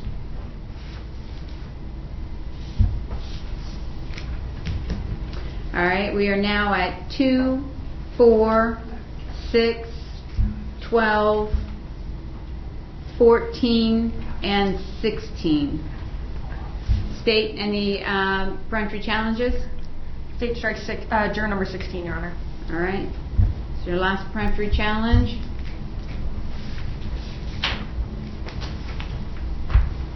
We are now at 2, 4, 6, 12, 14, and 17. Let's see, 1, 2, 3, 4, 5, 6. Defense, any peremptory challenges?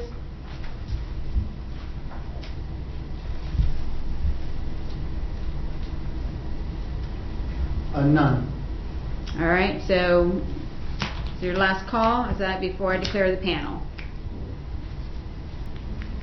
Good? We're good, All right, Your Honor. so the 6 that we will have, and I'll address the alternate in a moment, will be number 2, Karen Miles, number 4, Heather Luke, number 6, Marisa Mojica,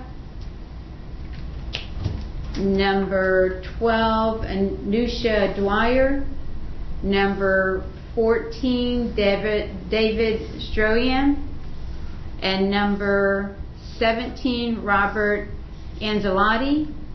And then each of you have an alternate, a cause challenge for the alternate. And it's Kevin Doe, state accepts, and defense.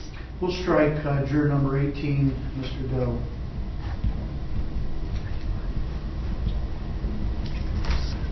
All right, that brings us to the alternate of Nambia Tarver. State, do you have any objection to Nambia Tarver? The state strikes juror number 20, Your Honor. All right, so We would ask for a race-neutral reason, Your Honor. state race-neutral reason.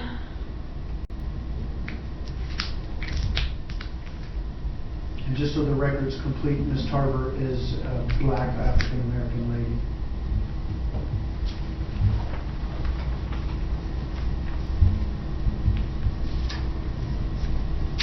She was a victim of an assault in 2001, Your Honor, that was adjudicated guilty.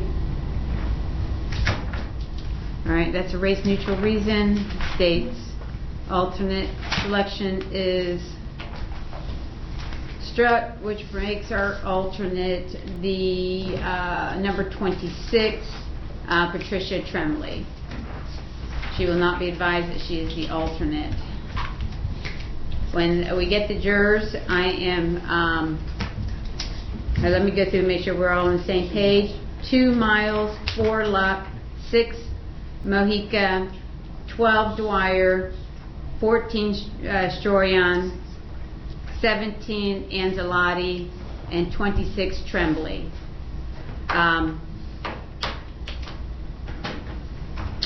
After we select our the 7, before I release the remaining people, I'm going to swear them in, and then we will release everyone. Okay? Sure. All right. Make sure we're early. So if we have a count of 30 out there, you can bring them in. If we do not have 30, do not bring them in until I have 30, because I don't want to be staring at them. Yes, ma'am. Okay? All right. Thank you. Well, where would you like Mr. Denson? Mr. Denson, you're going to have to either have a seat in that corner right over there. Go to the corner, young man.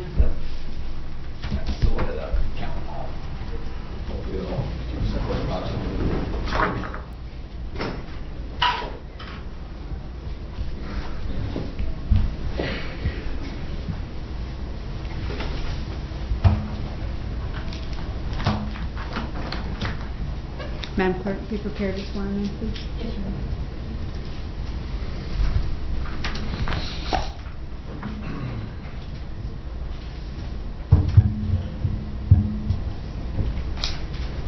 I will, after I release the remaining, I will read 2.1 before we break for lunch. Yes, Your Honor.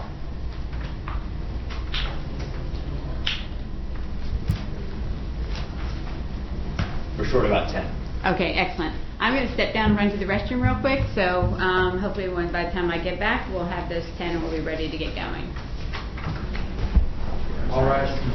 Relax, everyone, we're all good.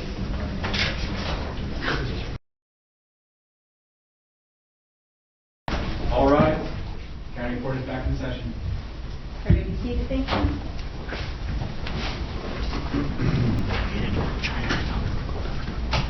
You guys can check to see if we have 20. I mean 30. 30. Not 20. I think we got 20. 30.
Got them all? Bring them in. Thank you. All right, folks, have a seat. Have same spot where you're sitting before, right? I have to go first because I'm inside.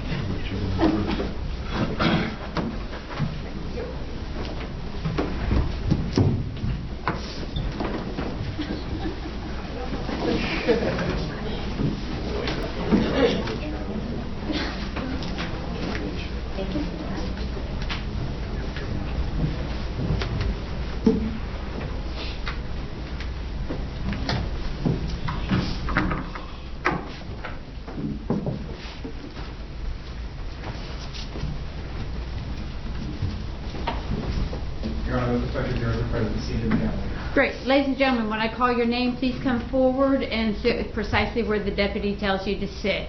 Karen Miles.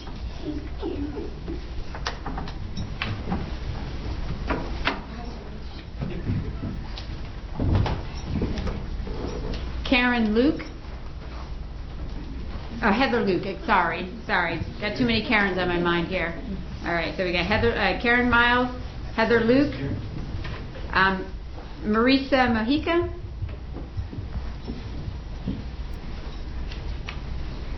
Anusha Dwyer,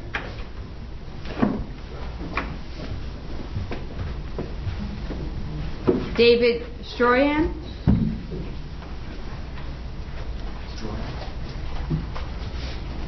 Robert Angelotti,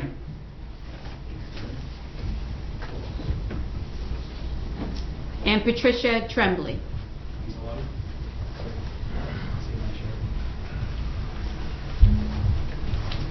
All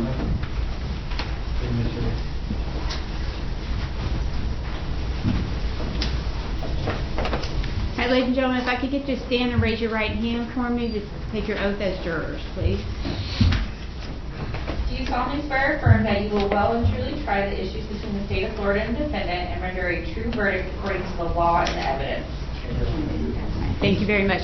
Ladies and gentlemen, I'm going to thank you for the service that you have given us today. I'm going to advise you that you are free to leave. Thank you. Folks, just remember all your belongings, all right?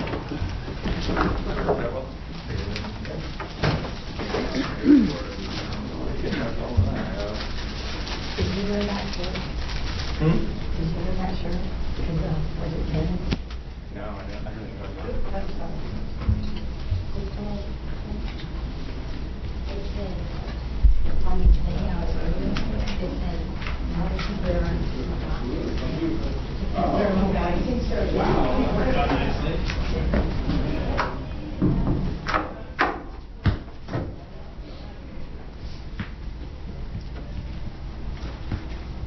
Your Honor, the prospective panel is outside the hearing court. Thank you. Ladies and gentlemen, I know that you are hungry, and I'm going to break you for lunch. But before I can break you for lunch, there's a bunch of instructions I have to give you. So I'm going to go ahead and just read you our preliminary instruction. That'll take care of a few things that you have to have before you go for lunch, and a few things you have to know when you come back. I'll get it all taken care of now. I'll give you a solid hour to go get yourself some lunch and tell you some places where you can go. Okay? First thing is everybody has those coveted jurors badges. I need to have you put those on. Okay?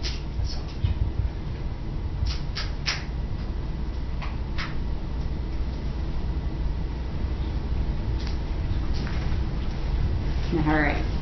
Members of the jury, you have been selected and sworn as the jury to try the state of Florida versus Aaron Smith-Levin. This is a criminal case. Aaron Smith-Levin is charged with battery.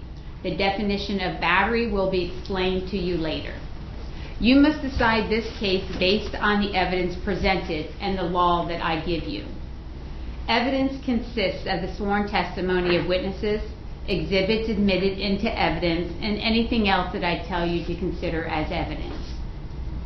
The state's charging document, which is called an information, is not evidence and is not to be considered by you as any proof of guilt. It is my responsibility to explain the law to you. It is your solemn responsibility to determine if the state proved its accusation beyond a reasonable doubt against Aaron Smith-Levin in accordance with the law that I provide to you. Thus, the province of the jury and the province of the court are well defined, and they do not overlap. This is one of the fundamental principles of our system of justice. Before proceeding further, it will be helpful if you understand how a trial is conducted. At the beginning of the trial, the attorneys will have an opportunity, if they wish, to make an opening statement. The opening statement gives the attorneys a chance to tell you what evidence they believe will be presented during the trial. What the lawyers say is not evidence, and you are not to consider it as such. Following the opening statements, witnesses will be called to testify under oath. They will be examined and cross-examined by the attorneys.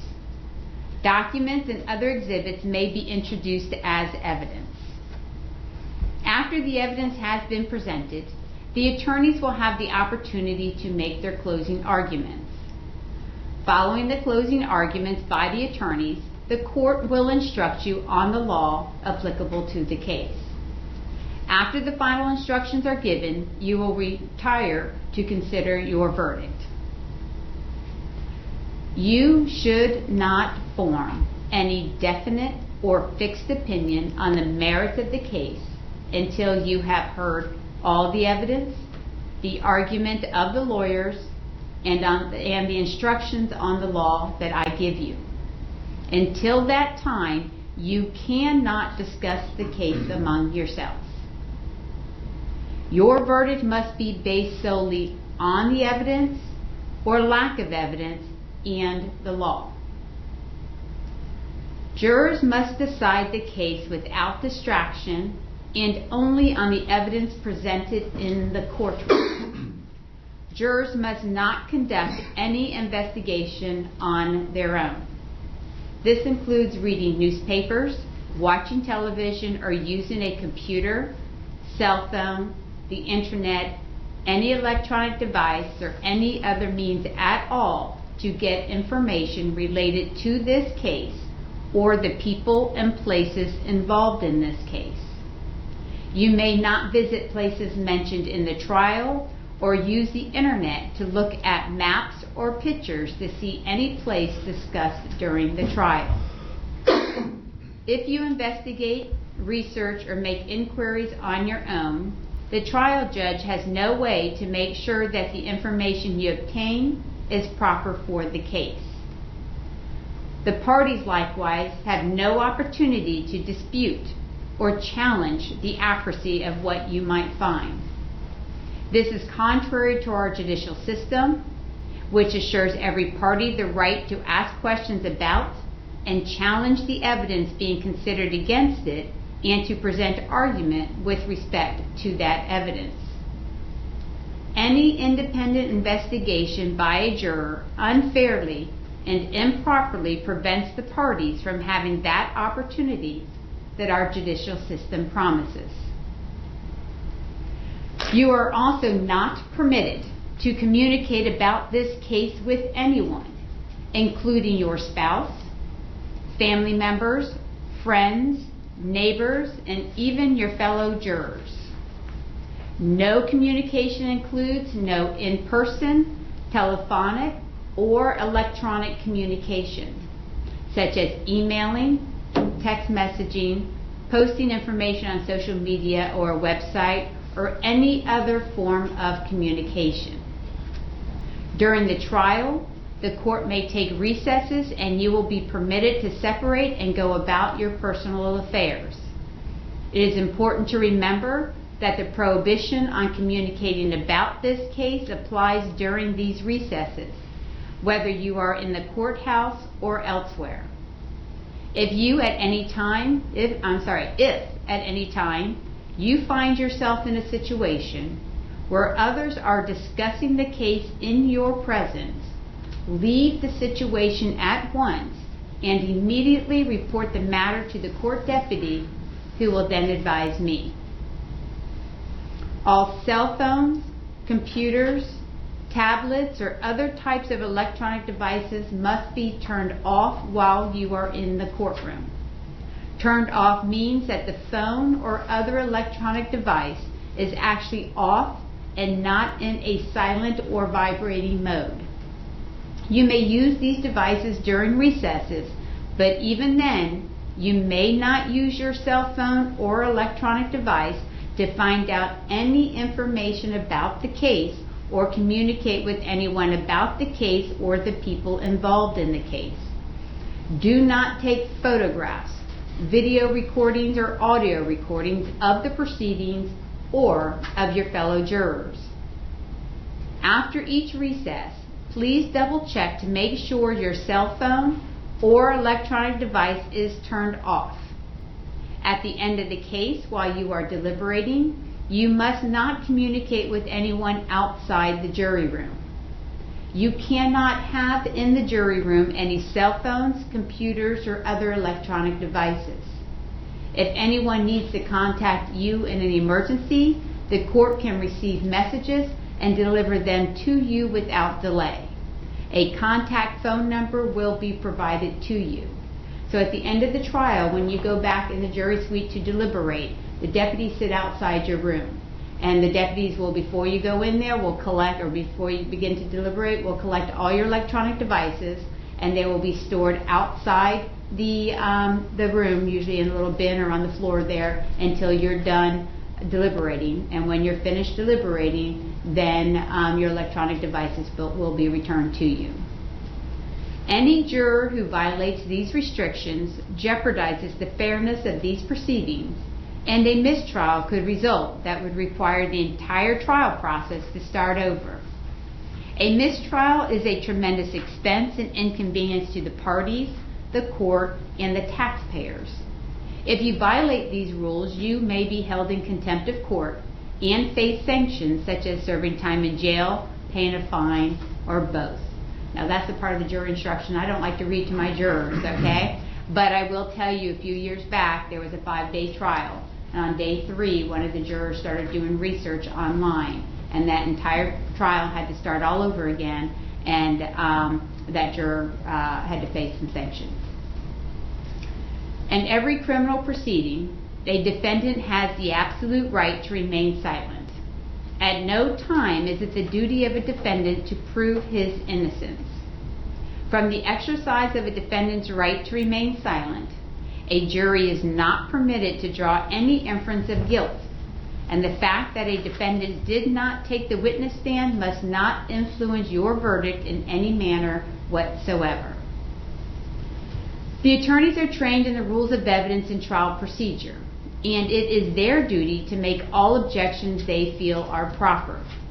When an objection is made, you should not speculate on the reason why it is made. Likewise, when an objection is sustained or upheld by me, you must not speculate on what might have occurred had the objection not been sustained, nor what a witness might have said had the witness been permitted to answer. During the trial, it may be necessary to confer with the attorneys out of your hearing to discuss matters that require consideration by me alone. It is impossible to predict when such a conference may be required or how long it will last. When such conferences occur, they will be conducted to consume as little of your time as is necessary for a fair and orderly trial of the case. Now, lunch. I don't know how familiar you all are with this area, so I'm going to give you a little bit of helpful advice here.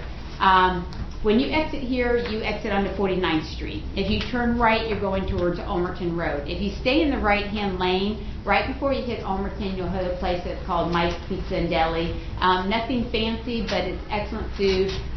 Sandwiches, wraps, soups, salads, pizza, pasta, got everything you might want in the Italian world or any type of sandwiches.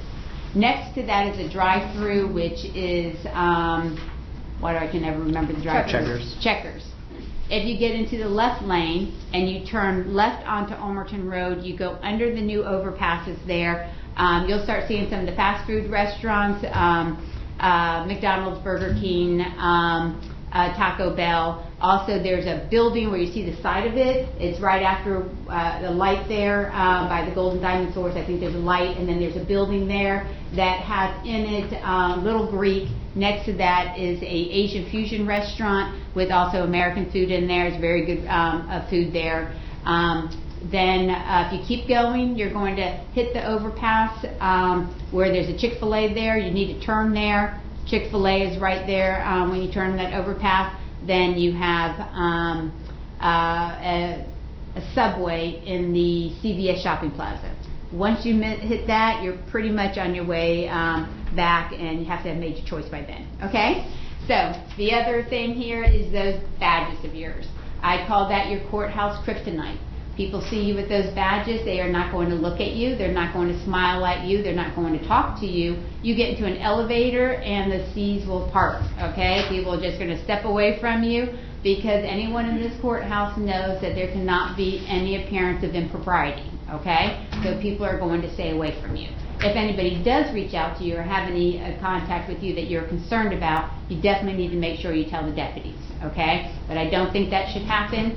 Everybody here, they won't smile, they won't talk, they won't look at you, they're not rude, they know that they cannot have any contact with you, okay? So I'm now going to send you back with the deputies. We're going to break. I want to get going in here, ready to go by, it's almost 1 o'clock now, so by 2:10. So if I can get you all back here by 2, go to the restroom, go with the deputies till you meet, get you to the restroom, we get organized, we should have you out here by 2:05 or 2:10. Okay? All right. Thank you. All right, folks, if you can grab all your belongings, we're actually going to go out the back door, and you can just follow us.